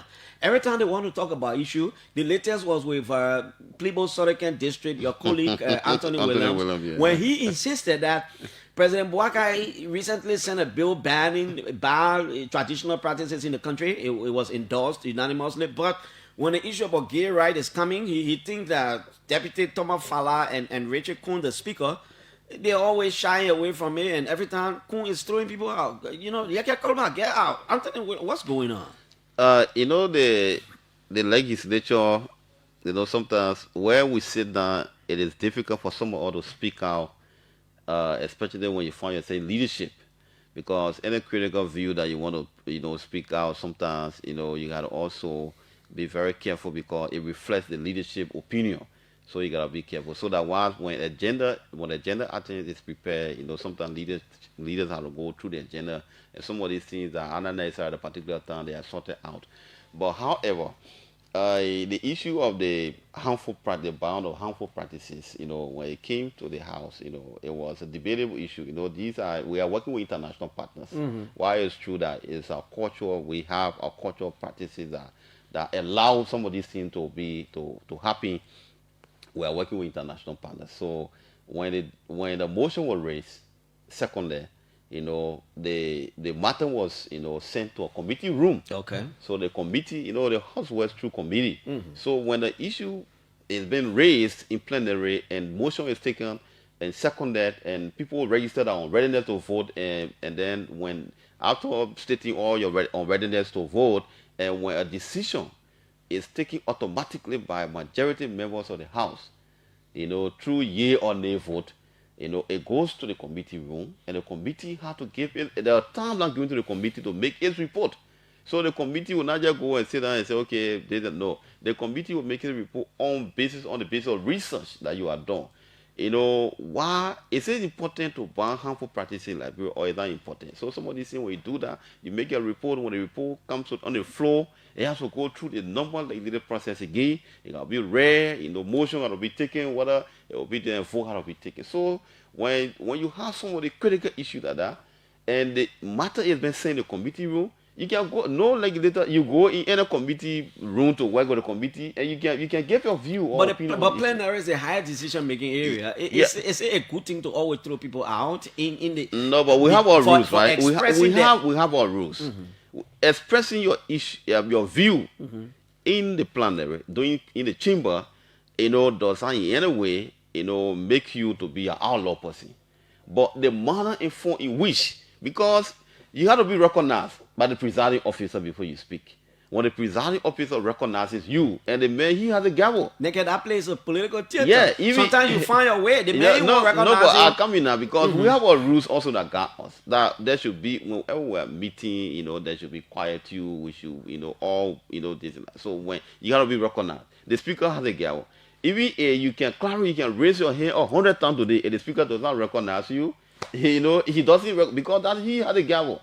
So, and the flow, the way, issue, the flow of the issue, the way in the flow, you have to also look, the presiding officer got to look at it, and you have to look, because if you don't manage it in a way that will be, it will follow deep or maybe degenerate or into chaos.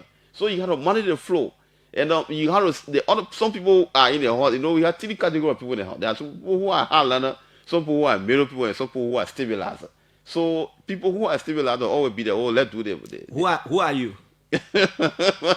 You categorize me. No, you should do. I'm not a member of the house. Yeah. So for me, most of the time I'm you're not. Stabilizer. I'm always play like a stable. You're a diplomat. Yeah. Always that's the most detailed people. They plan it, but they will stabilize it on the stage, or at the back they can. But there are some people that it's difficult to stabilize them because when they are in the action in the plenary, they will talk to end. The law says that you cannot hold anybody responsible for what he says in the plenary, but the speaker also had a gavel when you're going contrary to a rule to put you aside. Now, but when will you people graduate from the year and nay? How do I know Neke gave voted for a particular instrument that I will hold him responsible when you're still doing year and nay? I mean, people not accounting for their votes. No, what happened is that there are two ways to vote. When there are instruments, when there are instruments where like for instance, the MDA, the concession issue, and other instruments that are laws that should be legislated. You got to do a vote where you'll be recognized. But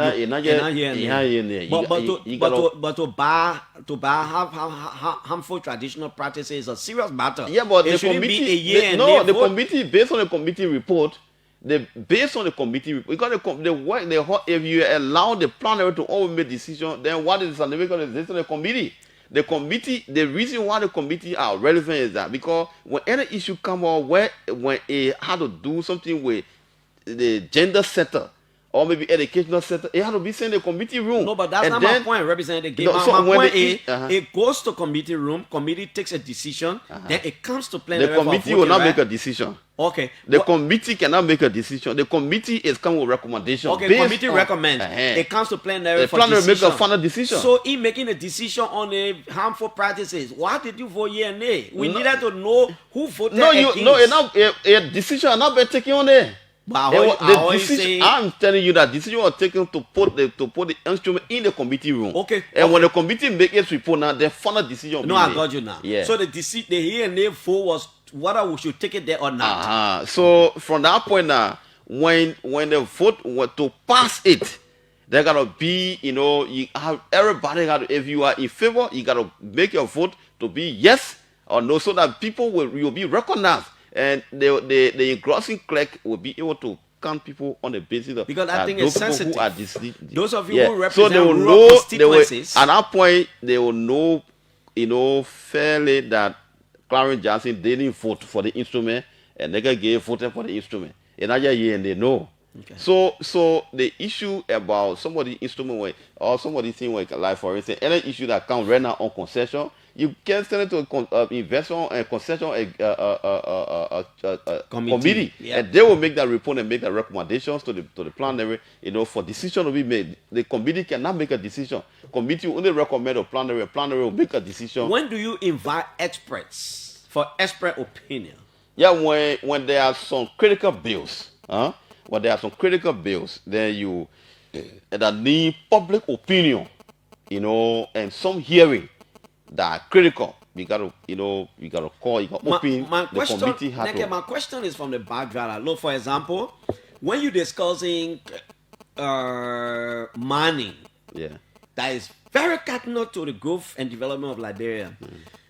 All the people on the committee may necessarily not have mining degrees, so they may not understand. Because sometimes to understand the issue, That's what I'm saying.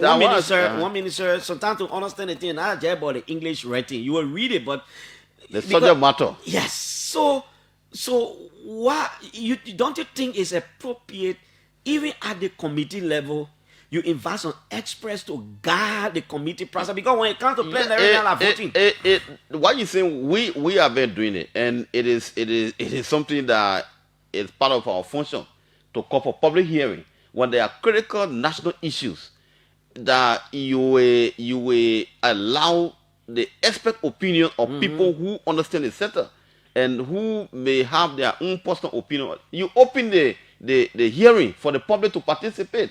The civil society organizations, some other experts in that particular area, they will come and get an expert opinion, and that will also may help the committee to guide the committee to make its report. Even though sometimes the experts' opinion don't matter. No, it matters. It matters. You call them just that for decision the making sake of calling because them. when you are legislating, law is not just for you; it's for the country, That it's for the is citizens. supposed to be. That's what we've been doing.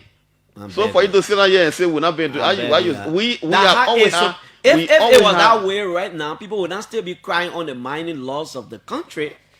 They say some of the mining agreement, the mining laws are bad. They are terrible. Those laws, people work on it in committee room, it came to plenary, they pass it, but people still complain. No, That's what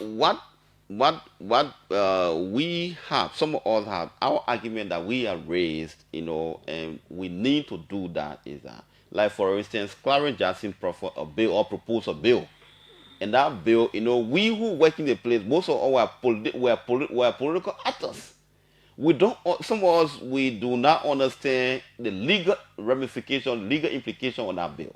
So what we sometimes do is that the Committee on Judiciary will also invite other, people like the Law Reform Commission. We have, the last time we make a proposal that the Law Reform Commission should work along with, the judiciary most of the time when there are critical bills that have to do with critical issues, and even the legislature, the legal bureau of the legislature work together so that some of the things they to make a report, because the law you're making maybe that particular promulgation, or maybe the law have been legislated maybe 10, 15, 20 years ago. So there can be a proper research made whether that law had not been passed, or that law was passed by a dormant, and you bring in another legislation So some of the research has to be done. Okay. So that's why the judicial committee will always work with some other, legal luminaries, so that they can be all sit down and discuss some of the issues and come up with a good report. Okay, Representative Neka Gay is our guest. We are opening the line very shortly, 9 o'clock. While the judicial committee in the House of Representatives is almost like a Mayfielder. Neka, those judicial committees have been there and bylaws have been passed. It might not be the 55th. When you say bylaws, I don't understand how you call bylaws. We know how judicial committee here, when they say out of 66 agreement, almost is the final by. We had judicial committees here at the legislature. Yeah, that's the point I'm making. So under the administration of Richard Kuhn, we are different. We look forward to seeing the difference. Yeah. Okay. This is the OK Morning Rush. One of Neka Gay's constituents in Reverend Emmanuel Clarence Jonah from Camp 4 Redeemer Baptist Church is following. Reverend, good morning. 0777-700-995-555-995-995. We're taking it up to 10 o'clock when former Speaker Funati Kofa will come here as our guest. Hello? Good morning. No way we go to the other line. No time to waste. Hello? Yeah, good morning, Clarence. Yeah? Okay, my name is Marcel. I'm from Babuli. Yep. We want to thank the Honorable Mayor in studio. Why is it true that these laws are made for our betterment? Or there should be proper examination of some of these things that the instrument like OPAS. Like the concession agreement that is to come out. They do not look at the healing point. You do money, somebody do underground money. At the end of the day, when they leave from there, what happens next? They don't care. So it's a serious thing. You need to let them know. You need to check that thing. There will be in the future. I'm not a geologist, but I'm afraid that maybe there will be a landslide in the future. Okay. Hello. Good morning. Are you there? Good morning. Yeah, good morning, Clarence. Yeah? Clarence, this is Elton, and I phoned in from this thing this morning, Clarence. Your phone name, sir? Yeah, I'm Elton David. Okay, David. Let me say welcome back. We miss you guys. Thank you. We are back. Yeah. But my attention has been drawn to the issue in the House there in recent time, where you found the Speaker putting his codice out. And I think it is wrong for our democracy because he just explained that they have their own rules. If you violate, they punish you. The punishment is that you get out. Yeah, but I think the Speaker should have second term because he is a leader. When you start putting your friend out at the end of the day, you not let them to explain their in. Because they are there to represent the Liberian people. Every time we go to section, you put in your friend out. I think under his leadership, the country is not moving nowhere. So I'm asking the chairman on foreign affairs, at least, sometimes you people should call the Speaker indoor and have conversation with him on these things. Okay. Hello. Good morning, Clarence. Good morning, sir. Clarence, let me say good morning to you. My name is Father Bleedy. This morning I called from District 16. Clarence, the lawmaker is smart. I admire his brilliance, but it comes to high level dishonesty. Clarence, you can be in leadership when leadership is against the core issue, the people's will. You can critique leadership. This is why I admire former Representative Gabriel Nyika. He was in the president's office. He critiqued the president as it relates to the president, the issue that involved into Brandon Samuka. But basically, let me come to the situation that has to do with the Foreign Affairs Committee. That has to do with the visa for 3 years. You said it and he expanded on it. Karen, there's no boast. There's nothing. If the issue of visa issuance has increased from 2 to 3, then we can celebrate it. But somebody said they gave a 3-year visa. If the people were issuing in a year, if they were issuing 2 visas and now they have increased issuing the issuance of visa to 4, we can celebrate. Secondly, the core issue we should be talking here, many of the young people are now suffering from the situation of the USAID countdown program. Somebody issue a visa for 3 years. What does it mean? Our leader will be able to look in the faces of our counterparts and say, no, you know what the USAID program is doing? I can call 100 students that were benefiting from USAID program today. They are out of school. I can call today the sector that USAID program are hitting. Then on our Neka Gay, we have some respect for. We come on the radio and say, oh yes, our counterpart will having foreign relations. That is not enough. And okay, sir, that is not enough. Hello. Good morning. Call me Piso. Good morning, sir.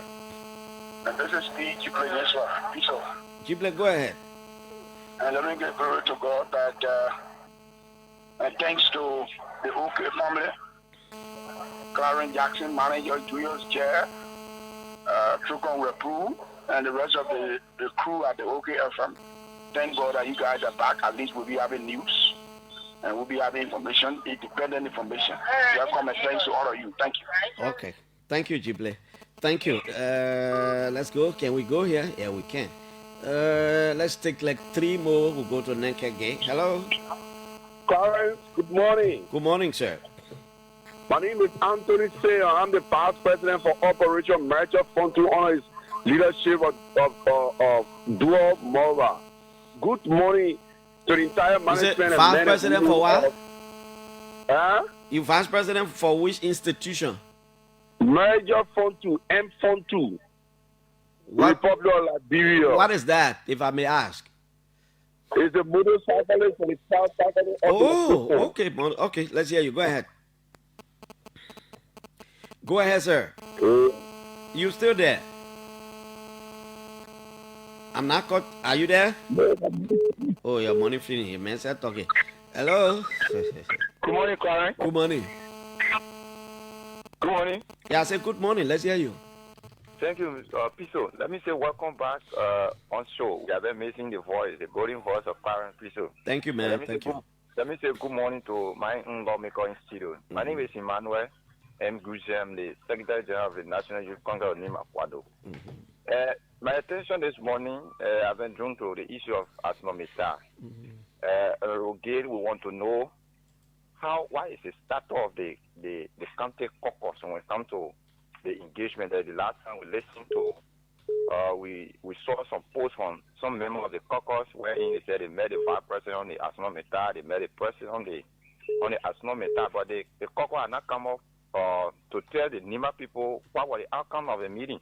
And we are also hearing about the president's current visit in the foreign countries. He will be meeting with staff or executive of Asnomita. So we want to know. That's my concern this morning. Okay, my brother. Let's go. Final caller. Let's go right here. Hello. Yeah, how are you? This Adama Kanen Joseph Walker speaking. Okay. Clarence, my concern to go to the representative. I don't know any because I had there.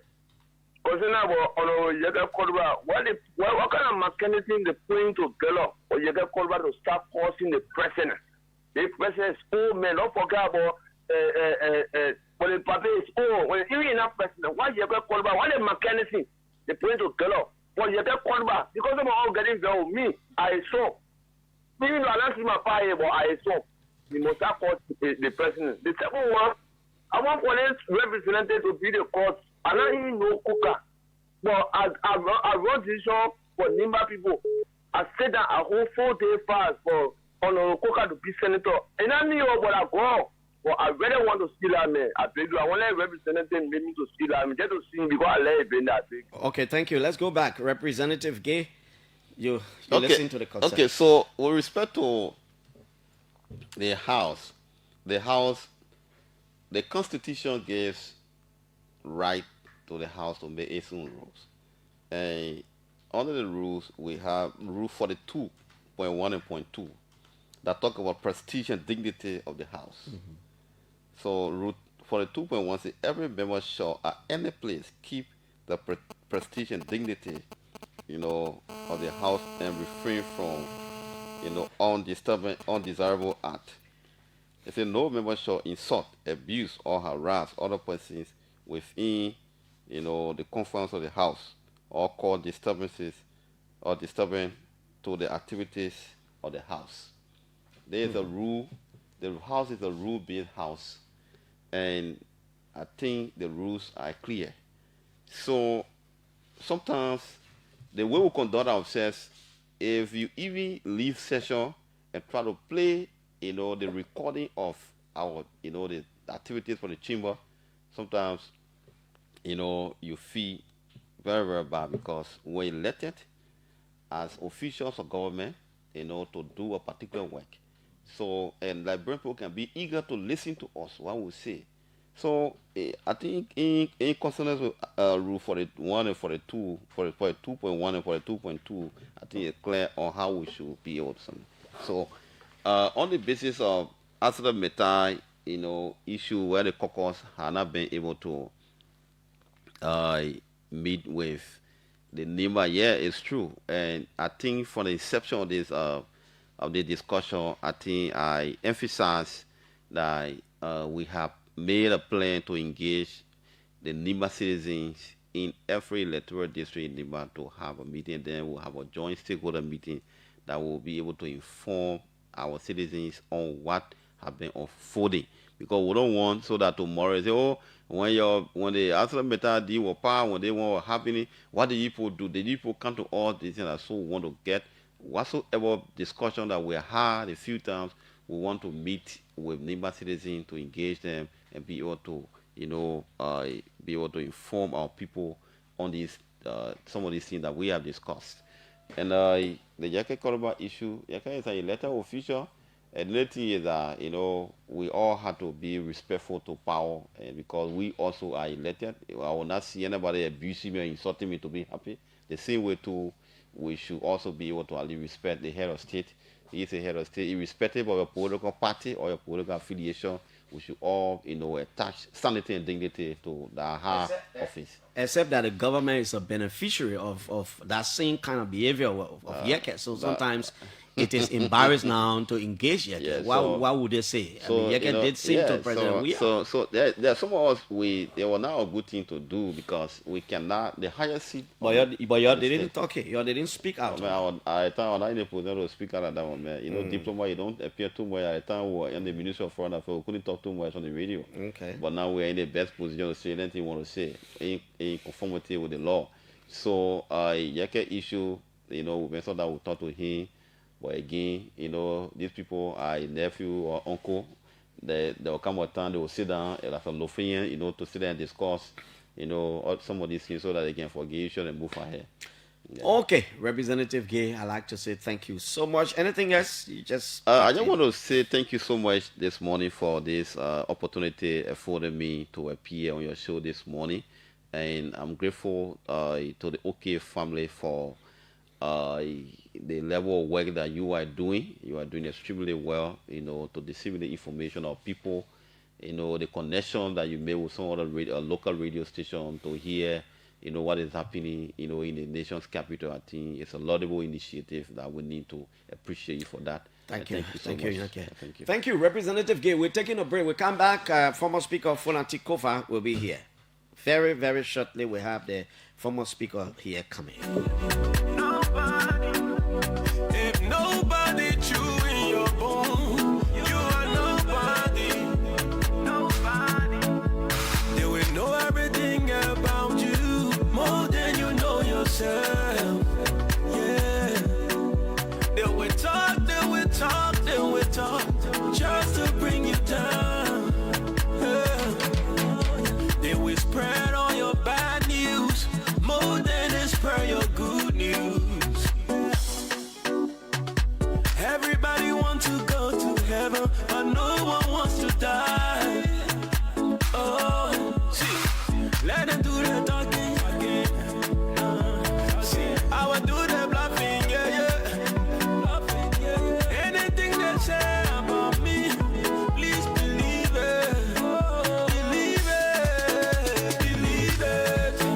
Believe it. Believe it.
at tunesliberia.com.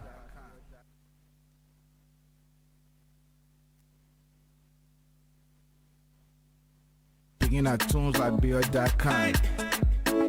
Yeah, yeah, yeah, yeah. Yeah, yeah, yeah, yeah. Exclusively at tunesliberia.com. T12 on the beat. If nobody talks about you, you are nobody. Nobody. If nobody chewing your bone, you are nobody. Nobody. They will know everything about you more than you know yourself. Yeah. They will talk, they will talk, they will talk, just to bring you down.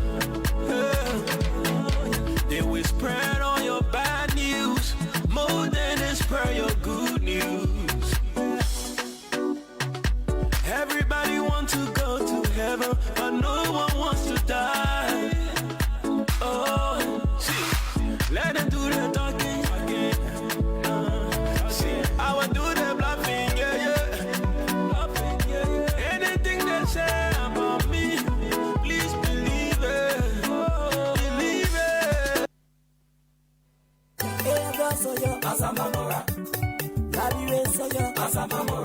My people, your hello. Hello, Mr. Chairman. Tapla, why is the news today again? Well, the news is that the AFL is getting ready to recruit qualified and interested Liberians to join the army early 2026. Che, thank God, we have been waiting so long for this time, Tapla. Let me call my children Krubo and Wimanga, yeah? But wait, the AFL is not just taking anybody. Why you me again?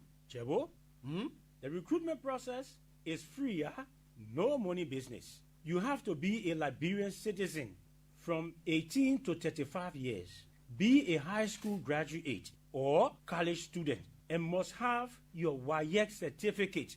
The AFL people say, no WAEC certificate, no Johnny AFL, yeah? You must be physically and mentally fit. It means be well and strong, yeah? You must not get bad human rights record, criminal record, or other bad behaviors. The AFL people say they will check for all that want to. So, Tapla, all the things you talk, that all? No. To prove your citizenship, the AFL people say you must bring your national... Okay, welcome back to the OK Morning Rush. We took a little bit of musical break to find a way to get the former speaker here. The representative, Jonathan Fonati Kofa, is a lawyer. He's representing one of the constituencies in Grand Crew County. As a matter of fact, he's chair of the former ruling, now immediate opposition coalition for democratic changes headquarters construction project. Recently, they launched the project. It was graced by several of their supporters, and he's here this morning for us to talk that and more other national issues. He's been writing a lot on his official Facebook page, and so we'll talk about some of those. Councillor, good morning. It's always good to have you, man, but this is our first radio interaction. I'm grateful. It's a privilege. How are you? Okay, I'm good. I see today a lawmaker day. Yeah, I think so too. Honorable K was here. Yeah, I'm good. Thank you very much. Yeah. You're wearing a smile. Oh, why not? It's a great day.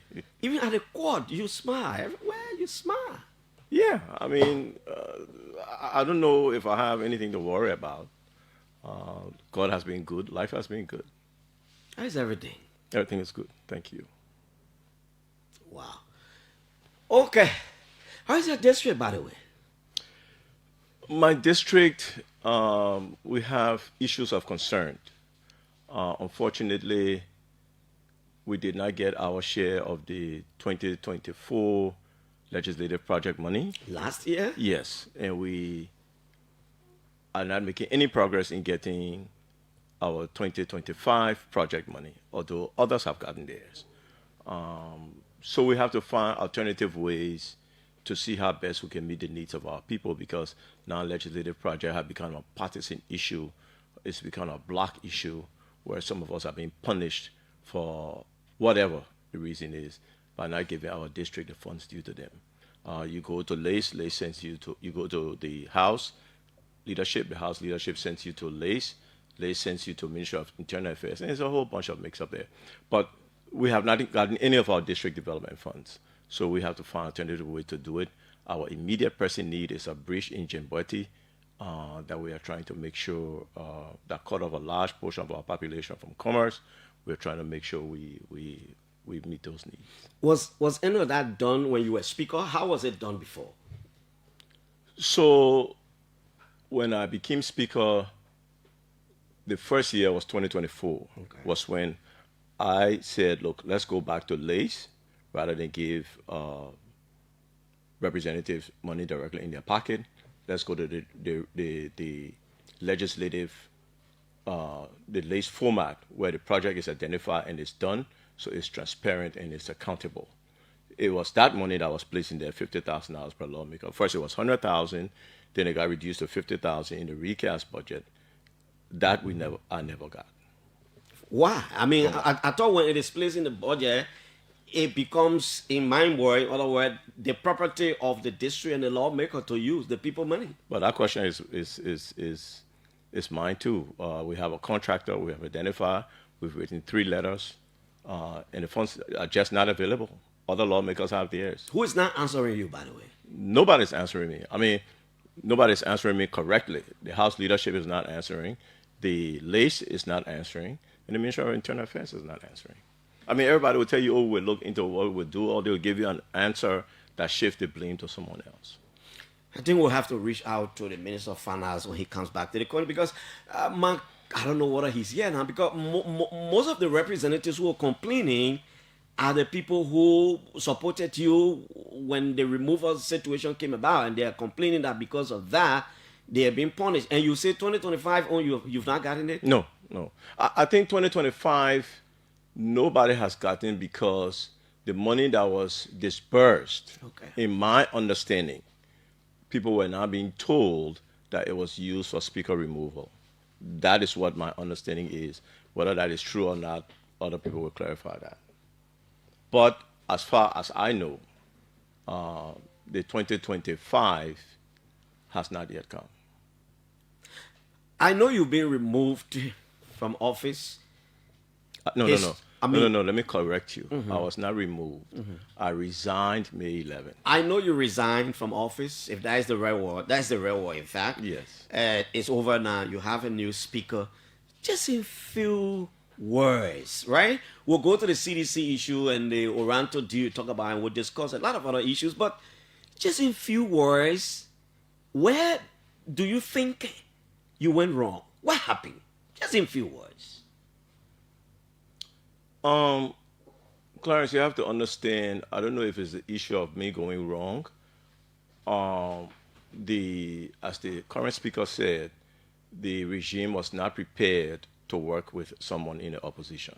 They simply was not prepared. The speaker has said that over and over, that they simply were not prepared to do that. And so they use every muscle they can, especially the executive, to make sure that the place was ungovernable, forcing me to make a decision. Do we continue this battle, or for the sake of the country? I look at it like a Solomon scenario, okay? One group come and say, split the baby in half. We don't care. I got to look at it and say, this baby got to survive. The integrity of the house, the sanctity of the place, the integrity of the government structure was very important. And so I step aside from that. When the Supreme Court ruled that Fonati Kofa is the legitimate speaker, and the executive comes and says, we'll still work with the majority bloc, then at that point, I felt we were creating or preparing for a confrontation that was unnecessary. At some point, you were very comfortable with the president. I remember in one of your interviews, you said, somebody actually said, no, I don't think the president is playing any role. I don't think so. Well, Clarence, any statement I made was based on the information I had at the time. But I really don't want to litigate this issue, Let's move on. Where's the CDC headquarters project at the moment? The contractor will be in town this week. We'll submit the necessary paperwork for permits. We expect permit to be approved in the next month or so, and actual grounds going to be digging within that time frame. Oh, meaning the real project hasn't started yet. Okay. I thought right after that program, boots were on the grounds already. No, boots are on the ground in terms of doing soil testing, doing preliminary work, but the actual machine will not start digging the ground until the permit is issued. The contractor had to go do the building plans. There had to be some slight shift because we noticed there's a high tension wire and the rules regarding those. So after they came and made an additional assessment on the land, they went to make adjustment on the building plans, and they will submit that. Okay. At the legislature, I was just asking Representative Neke Gay. I was saying to him, I'm concerned about the Speaker's recent action of always asking the Sergio Arm to ask lawmakers out whenever they were ready to speak out on some issues. It happened to Yeke, it happened to Anthony Williams. But he was telling me that, yeah, those actions are in conformity with your rules. I mean, there are times when you are deemed being disobedient or obstructing the flow, they ask you out. Are you concerned about the recent lawmakers just asking people out, the Speaker asking people out? And he said the Speaker is supposed to use his gavel. I'm concerned about the instability in the House. Of course, that's a major organ of government. I wouldn't like to give a voice of public opinion, simply because anything I say, Clarence, will be the result of, it will seem like crying over spilled milk. So I wish the leadership well. I'm concerned about the stability of the House, but I will leave them to do what they think best. Okay, let's move now to some of your writings. You wrote 6 days ago, you said, regarding the president's 3 bills submitted, I will support the Total Energies Production Sharing Agreement and the HPF Concession Agreement. These are solid investments for the future of Liberia's resources. I will oppose Atlas Oranto Production Sharing Agreement, Oranto, but its track record shows that it does not mean well for Liberia. It does not have the capacity to engage in the activity for which it has been contracted. The last time Oranto got a production sharing agreement from Liberia, it was so corrupt that it had to be cleaned through a Canadian company in order for it to be purchased by Chevron. Oranto, you say, is a flipper to avoid transparency and accountability and will benefit only a few Liberians, which they will never name. The same block was the subject of negotiations with ExxonMobil, an American company with a solid record of production. The government must explain why it walked out from ExxonMobil for a more dubious arrangement with a 419 company. How do you explain this, Father? It's based on research, okay? We all know when Oranto was here, all the hullabaloo and noise behind Oranto the last time. So when it came out that they have a production sharing agreement, I had to go back to research. Global Witness did a research on it, came to the same conclusion. ProPublica did a research on it, came to the same conclusion. Front Page Africa came to the same conclusion. So we quoted these sources. We made our conclusion based on research, not just on our opinion.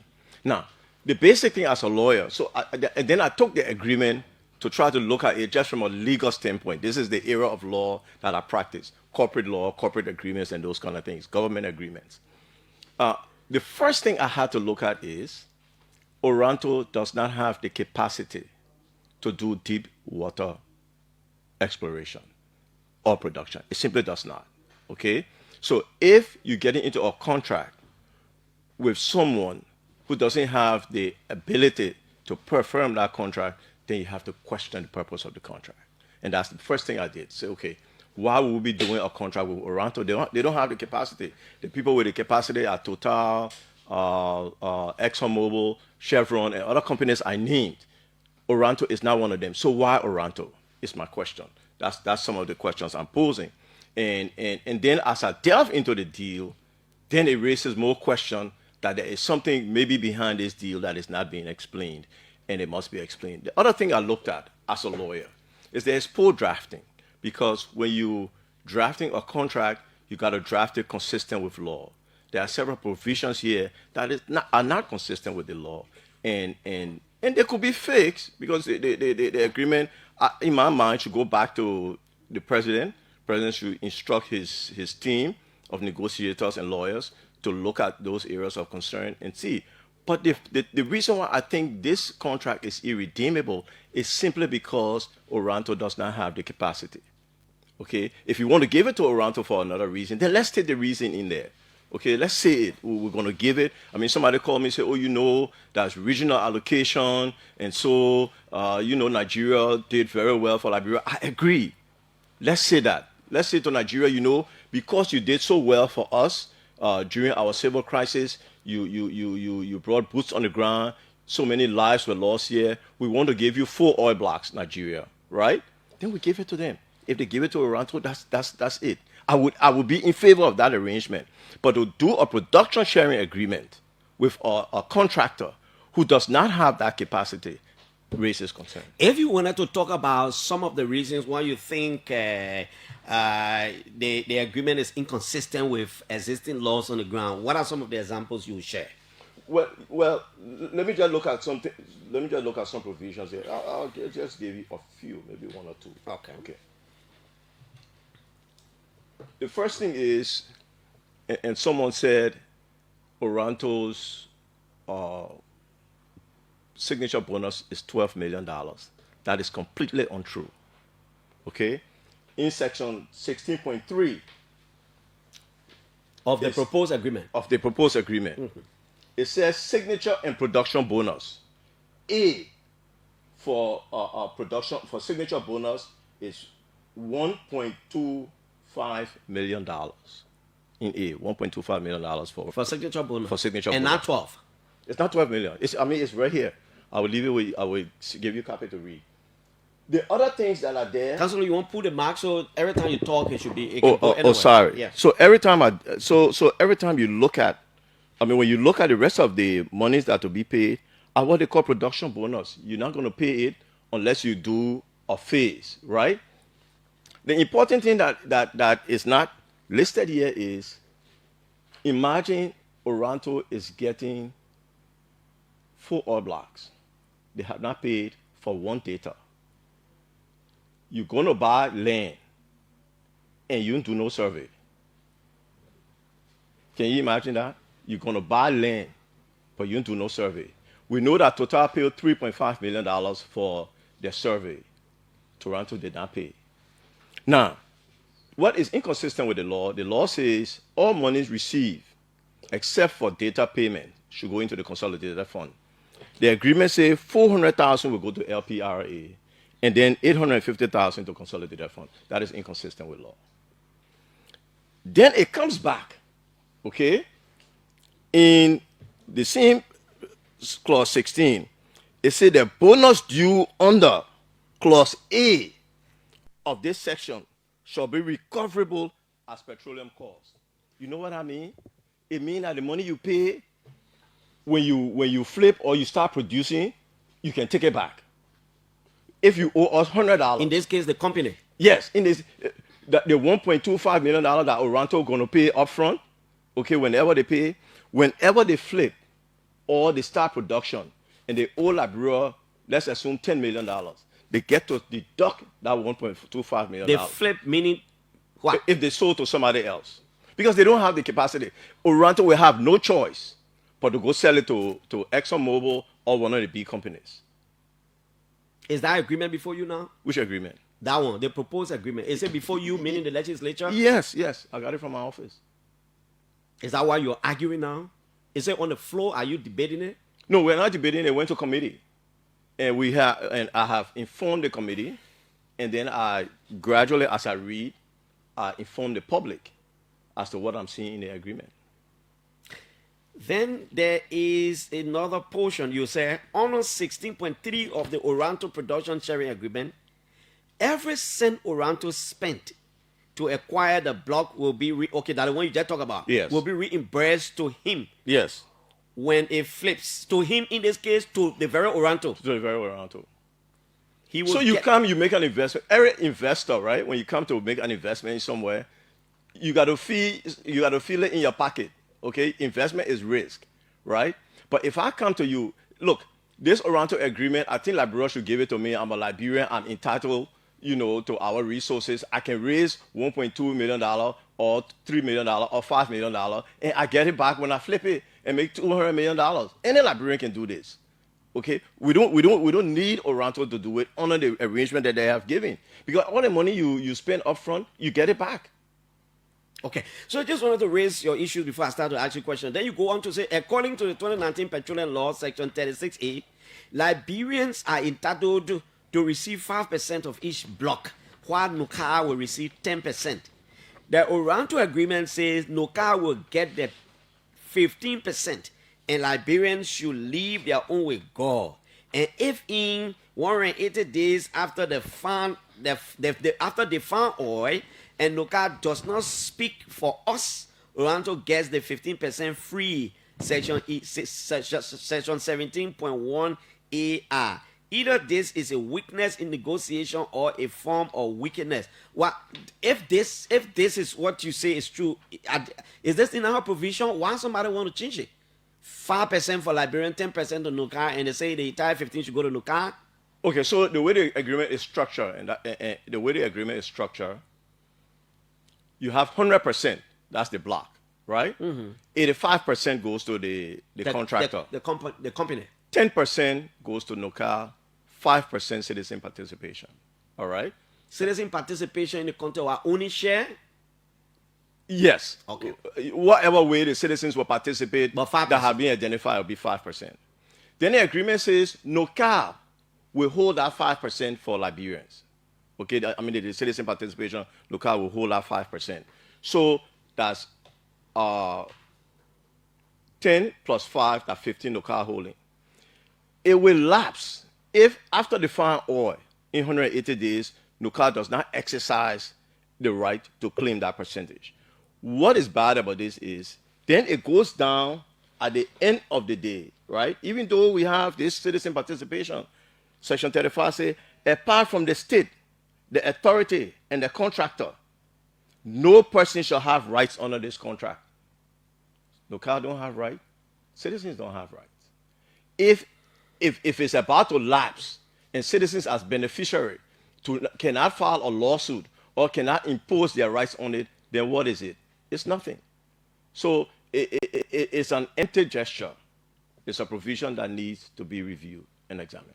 Now, even though a former speaker, but as a member of parliament, very influential, how do you intend to do this thing? Isn't committee where it's going to come for debate? I mean, in the midst of all your reading, you're going to debate this thing. You should be forming a strong team now to oppose in the event it comes. Oh, of course. Everything we send to our Facebook page, plus more. We are informing our colleagues and we're having our internal discussions. I think, on Thursday, we're gonna put a more detail, which will have some I don't put the technical flaws on the Facebook page because it will be difficult for the citizens to be able to follow because they don't have the benefit of technical advisors like I do who are familiar with the oil sector. So that would be my detailed letter to the House when I recommend on Thursday that we send it back. How do you determine capacity here? As I keep hearing you saying, Oranto does not have the capacity. How do you determine capacity? Their track record and what they are doing. We went to the industry and said, look, who are the companies that have been doing or have the capacity to do deep water drilling? Ours is ultra deep. Which companies can do this? And Oranto, not one of them. We asked specifically about Oranto, and they told us Oranto's capacity. That's why we have said that they do not have the capacity because the industry says they don't. How long did plenary give the committee to come up with recommendations or their report? I'm not sure, Clarence. I was not in session that day. Do you go to section regularly? Yes. I only skip Thursday session. You were also talking about a bill you want to submit that is going to be called a social safety network fund that you say should be delegated to helping vulnerable people to pay school fees and rent in the tune of $25 million. What's the idea? The idea here is, Clarence, you know, this is a recurring thing that we've had in Liberia. People come, oh, counselor, please help me with my rent. Or counselor, school not open, please help me with the children's school fee. So if I had 10 people in the past, 2 or 3 used to do it. Now we get to the rate of 6 or 7. Coupled with the fact that you don't have to be a rocket scientist to know that things are tough right now in Liberia. Things are tough on Liberian families. And you know, it can't be, it should not be up to individuals to be philanthropic to be able to help people. Mm-hmm. This is why we have government. Even in the great United States, they have food stamps, they have other social programs that assist citizens. Because as a Liberian citizen, there are certain places government should not allow you to fall below, even though we are a poor country. But there are certain things we can afford. So I sat down with some of my policy experts and said, look, let's look at our financial situation. Let's see if we can provide relief. So we think $25 million, though it's a drop in the bucket, it's a start, okay? What we are designing now is the program of how it can be allocated. But I think government must be sensitive. We in the government must be sensitive enough to understand that it's tough right now on our citizens, okay? And we may say, oh, give me the money, but if you give me money right now, I will give it to the people who I know. That's not a fair, equal distribution. We are pretty close to the thing where Liberians say, you'll sell the country and divide the money. That's not what I'm saying now. But I'm saying some of that money that come into this country, help your fellow Liberians out. And that is the intent of this legislation. What's the idea? Pull it through an institution and because sometimes you got to be careful with these kinds of initiatives. Agreed. You look at the intention very well. Agreed. Sometimes the end result is going to bring a lot of hello ballo. What's your idea? Pull it through? Okay, so as a lawyer, I really do not reinvent the wheel. I try my very best not to reinvent the wheel. The United States used to do, and it has been taken over, I think, by some other countries, used to do cash transfers, right? Social cash transfers to poor families, all right? So there's already a system that is set up. All you have to do is expand the capacity of those who are administering that system to be able to administer other social programs. I would not be in favor of a purely government entity because then it gets all kinds of things. So those who are already doing it under the social, the cash transfer program, try and increase their capacity, let the money be available, vouchers be paid to schools, vouchers be paid to landlords, and they go to the Ministry of Finance or to the central bank or to whatever bank that it is and cash their vouchers based on the qualification of the individuals. You're doing that this Thursday, or you've done it? No. So we've put the letter on the floor. We are designing the program to ask the legislature to include in the budget. As I look in your face and with some of the answers to my questions you're providing, it seems you're getting tired with something. It seems, in your opinion, we are not going anywhere. Am I correct? No, I can't say that. I can tell you individually, I'm exhausted, to be honest with you. You put a lot into public service. You come in here with a vision, okay, and certain ideas, and it does not work, okay, because of the nature of the society we have. So you can't continue to do the same thing if you don't get any results. So yes, I'm a little bit tired. You know, maybe it's time to do something else. You're not going to seek to retain your office? No. In 2029? No, I'm not returning to Capitol Building in 2029. You're on record? No, of course. You're not returning. Focus on your lawyer. I think 2 terms as a lawmaker is a good thing. I was fortunate enough to be elected by my colleagues as Speaker. Short as it may be, I think it's a good record for me. Let others. Is this the legislature you envisage?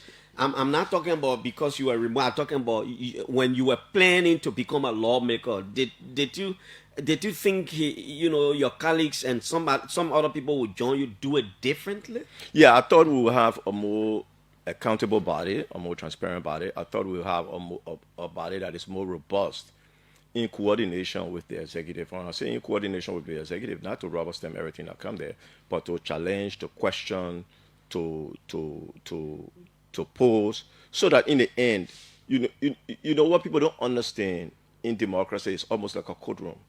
It's an adversarial system, the opposition and the ruling and the government in power.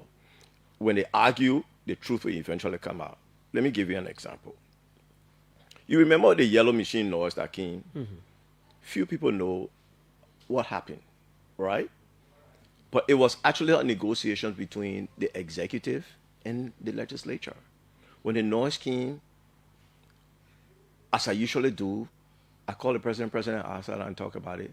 And Grisby, who was the point man, the focus man, when I can't get the president, I call Grisby. Grisby will come to my office, okay? After discussion, I told him, and after we sent for them, right? And then the president sent a letter on what it was. I told Grisby, frankly, Grisby, you don't send it here when I pass here. With, you know. You said that to him? Yes. Okay. And they found another way. And as a result of that negotiation between us, discussion, background, okay, the cost of that yellow machine reduced from 80 million to, I think it's 21 million 22, now. 23, somewhere around. Exactly. Okay. That is what I envisaged. That we will coordinate, but we will maintain our independence and our grounds. I don't think we were successful in that. Have you given up on Liberia's governance and democracy? I can never give up on Liberian government and democracy, and that is why I continue to remain active and engaged. The role I play may be different. You could come back in another form, not necessarily a lawmaker. I don't know what that form is. You know, it's still early. The only thing I know is I'm not returning to Capitol building. Whatever else God has in his plans for us, we will be submissive to it. Could you be a good president? Hey, look, when you talk about president and you list people along the level of popularity, I don't think Fonati Kova comes in the first 100. So you erase that. So I like to be realistic. That is not in my plans. Grand Crew County Representative, former Speaker, Councillor Jonathan Fonati Kofa is our guest this morning. We're talking about the Oranto deal. He thinks the company lacks capacity to do what it says it wants to do in Liberia. The instrument has been faking up to the committee room, and well, he says it's a bad deal. They don't have the capacity. One other thing he's talking about is there is a provision of the law that 5% will go to Liberian. Now he's saying on the proposed arrangement, Nokai is going to take the 15% instead of take 10 and 5 for Liberian. We hope the coming days we can get people from the National Oil Company of Liberia to respond. When last did you go to your constituency? Clarence, I have not been home since elections. Since elections? Since elections. Why?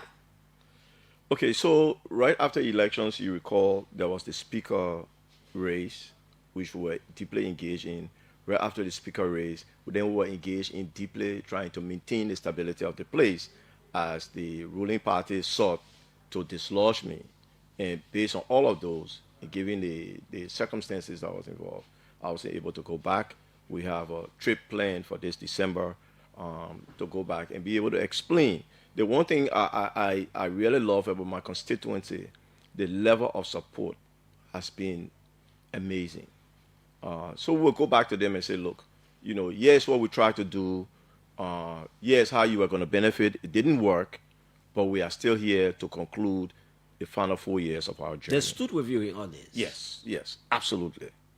Even when people were planning to try to go to my district and cause problem and create demonstration, our people told them, you're not going to bring that here. Is the House of Representatives stable now, in your opinion? What do you think? No comment on that.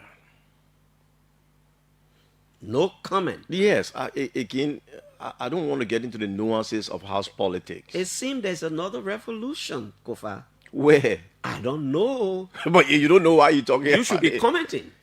About revolution? I mean, what I'm saying, your no comment, it kind of put everybody on their heels. No, it can't put people on their heels. If Fonanti Kofa would say no comment. No, it can't put anybody on their heels simply because I'm not involved in house politics. I do my work. I review bills and agenda that comes in. I stick to that. You know, what's going on in the halls, I will be the least person you will be able to get any objective opinion for because I simply don't know. You're still a member though. Yeah, I'm a member. You're voting, you're participating, you're debating. Yes, and that's what that's the lane I stay on. That's the lane I stay on. Whatever else is happening in the house, politically or on the chessboard, I'm not familiar. How is former President Weah, by the way? He's doing good. He's on a FIFA trip right now.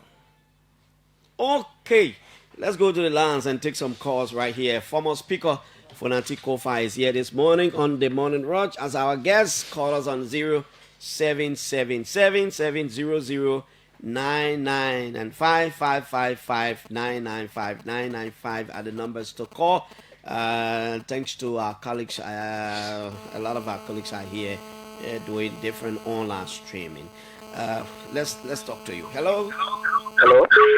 Yeah, just call your radio off. Do us a favor, please. Hello. Yeah. No, it's not okay yet. It's not okay yet. Hello. Why don't you just switch it off? Just call it off. Call it off. Hello. Good morning. Good morning. Good morning. Hello. Okay, get you. Good morning. Tiso. Good morning. Let me say a pleasant good morning to the listeners following our broadcast this morning. I'm Christian. And I'm Christian. Pray for enemy by and to join the conversation this morning for the headquarters of the Veterans Bureau. It's been a long time, Christian. How are you? I'm doing well, veteran. Let me appreciate you on the Baguba Avenue in Toho community. Mm-hmm. Well, let me appreciate the Honorables J. Fonanti Kofa and that of Piso for the brilliant analysis. Honorable, I just want to use this time to encourage you to fight hard and continue to fight for the Liberian people. We have been one person who have followed your track record. And we know that you stand from the people for the people. So I want you to fight hard. More especially this deal that is being started things within the corridor of the legislature. I want you to use your lobbying power as your colleague can be able to do the rebel thing on behalf of the Liberian people. Okay, let me take this call from Minnesota in the U.S. Hello. Good morning, Mr. Jackson. Good morning, sir. Is the show live? I'm getting different signals these days. I don't know how you got the programs. No. We were off the radio we're off the air for 2 weeks. We're back today. Oh yeah, back. Is this the former speaker in studio, right? Of course, yes. This is live. Go ahead. Oh, thank you very much. I'm Thomas William calling from Minnesota. Mm-hmm. Mr. Jackson, good morning to you and your studio guests. Mr. Jackson, do you know who is a Sunshine Patriot? I don't know. Who do you even call a Sunshine Patriot, by the way? These are temporary patriots. People who only support their country during fair weather. They are fair weather supporters. When things are right, yes, in their own interest, then they become patriot or patriotic citizens. They are Sunshine Patriots. These are people who have now dedicated service to their country genuinely and fair and dedication, commitment to country. These are people who refer to as Sunshine Patriots. You see, all what former speaker is saying, these are all very, very good points. He's raising, making sure this country called Liberia moves forward. Unfortunately, it becomes very difficult for critical minds to really absorb it and see it in a good fit. Because when you are given the opportunity, when you are in the power of change, if you are occupying a position where you can make significant change, and you did absolutely nothing, the only thing we remember Speaker Kofa for is audit. He wanted to audit the legislature, and the friends went against him like, oh, there's a man who served at least you can remember him for something. It means he stood up for something, right? Yeah, they said only audit there. election, remember, and all that never happened looking at the 1979 arrest riot where people suggested that arrest price going on and walking. That's how it is. All the business. Look at, but let me go to my point. This man was in opposition that he could effect change in the country. Deputy Speaker, there's a man who job we are saying budget, and the budget was passing less than 3 hours on as Deputy Speaker. You understand? So when he became speaker, he was now the head of the legislature. That somebody would say the vice president is a ceremonial position. So he was now the head of the legislature, and he wanted to effect change. No, the journey of 1,000 miles begins with the first step. What did he do as deputy speaker and one of the ranking members of CDC, somebody who could just walk across the executive marshal and talk about investment? We have a president now who is dedicated and committed in making sure Liberian people have what to do. Thank you, Chief. Thank you. Let's take other callers. We go to Paris in France and take another caller from France. Hello. Good morning, Clarence. Good morning to your studio again, Frank Gibson. I call from Paris.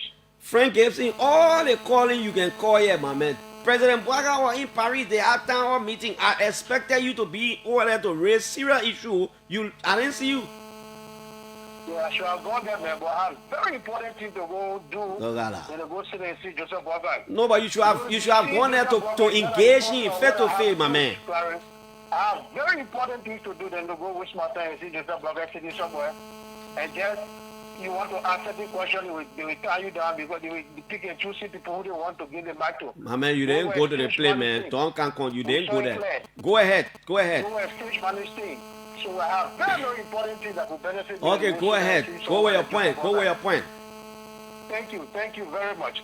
Honorable, I'm not talking much about the legislature because that place is not anything correct now. But something very important you said that caught my mind is the contractor is not in town, and there will be a bidding, and there will be a permit check. Knowing the kind of government that you have in Liberia, those people that are not even in favor of the CDC, I think you should have done all of that, Honorable, making sure the permit has been served to your contractor, everything is in place before announcing these things. Because I'm a little bit afraid. This government is going to delay some of these things, don't put in some technicalities to delay your project. I think you guys should rather be focused and make sure that this thing works very in line before a delay, because it's concerning. Okay, Frank. Thank you so much. Let's go back here. Let's get this. Hello? Good morning, Clarence. Yeah? Thank you very much. This is Achifana. Oh, Achi, it's been a while, man. Yeah, thank you very much. The first almost thing I want to ask whether there is a former prosecutor for the Silver Money case, as to whether as well he was in the former president of the President Selly, I think at the Ministry of State for Presidential Affairs, as well. I want to also find out as to whether he was the deputy speaker under the president. Yeah, he is the one. He's the one. I also want to find out as to whether he was the former speaker. But here is the point. If I were you, in interviewing all of the portfolio the brother had, why he said that he did not propose all of these issues at the time when he has the gavel of authority? Why not? Why it is true that it could be good to propose it now, but when you have the gavel of authority, it won't cause problem to raise these issues. So my point here is that if we have authority, we utilize it for the good of the people. When authority leaves us, we start coming out, we'll get challenges in order for us to solve this problem. Okay. Why do you say that? Yeah, because I want to believe that the President Selly and the Institute people were suffering. Under President John Weah and the Institute people were suffering. Why the $25 million bill that was not intended to provide aid? Because even Gido and Islam, myself was suffering. Thank you very much. Okay. We're taking two more. Then we go back to former Speaker Kofa. Hello? Yeah, good morning, Clarence. Yeah? And let me say good morning to the former Speaker, Councillor Fanati Kofa. My name is David Kuye Nangwe, and I call from a Dogom Navy resident this morning. You know, Clarence, I as I start in this new country of Fanadikova, I begin very disappointed in the mindset of Latvian politicians. Imagine a former speaker, former minister of state who have portfolio with all the influence and authority. He's telling us, and he wants us to believe that he now cares for us to the extent that he's talking about putting gold like when something is. When you have the power, when you have the influence to shift the power down in the interest of the people, why didn't he do it? So it just raises issue about the sincerity of our leaders and our political politicians. You know, I'm very disappointed because your statement shows no ring of sincerity. You have power. If you are sure about that, you could lead a team that you invaded. You cannot lead power and no more have the influence and great power, and you want to profess that you love Liberia. Okay. Well, we'll go right back. I'm trying to make a particular call only for 1 minute because of information the president just sent out relating to Councillor Kofa and what we are discussing here. I want the president himself to say it, not just text message, because the president will be the best president. Hello, final caller. Hello. Thank you, Clary. I'm the final caller. Your former friend, we said. Okay. I meant deliberately, you now pick my call. By the time we're on break. You're on the radio. Thank you. Clarence, let me say thank to, Councillor Kofa. Somebody asking a question that the time you were there, why you talking about? The time Kofa was in leadership, we were never talking about Oranto Dew that he's trying to, oppose. I know the type of man, when he has charity, he will not come and support such deal like that. So don't ask him to say what he said, because that time the deal was not on the call. You see? So you can blame him for that. And Kopa, let me commend you how to stand your ground. The people of Green Crew will always check you and count you. Some of all are coming, incoming lawmaker in that district. Okay. Thank you. Yeah, the man are open floodgate for you, man. I was trying to get to Cecilia Clark, police spokeswoman. She just sent me a message. She says it is not true. The police did not relieve Brian McGill. He is not a free man. In fact, let me read word for word, because there were callers this morning who said the police have released him. He was a free man. She said, Clarence, it's not true. Brian has not been cleared by the police. Whoever provided that information is false and misleading, as investigation is still ongoing. So she said, Brian McGill is not a free man. The people who said it this morning, you're lie. Councillor Kofa, how are you? You listen to the cause? Yes. So let me opinion. Let me address the issue of why now.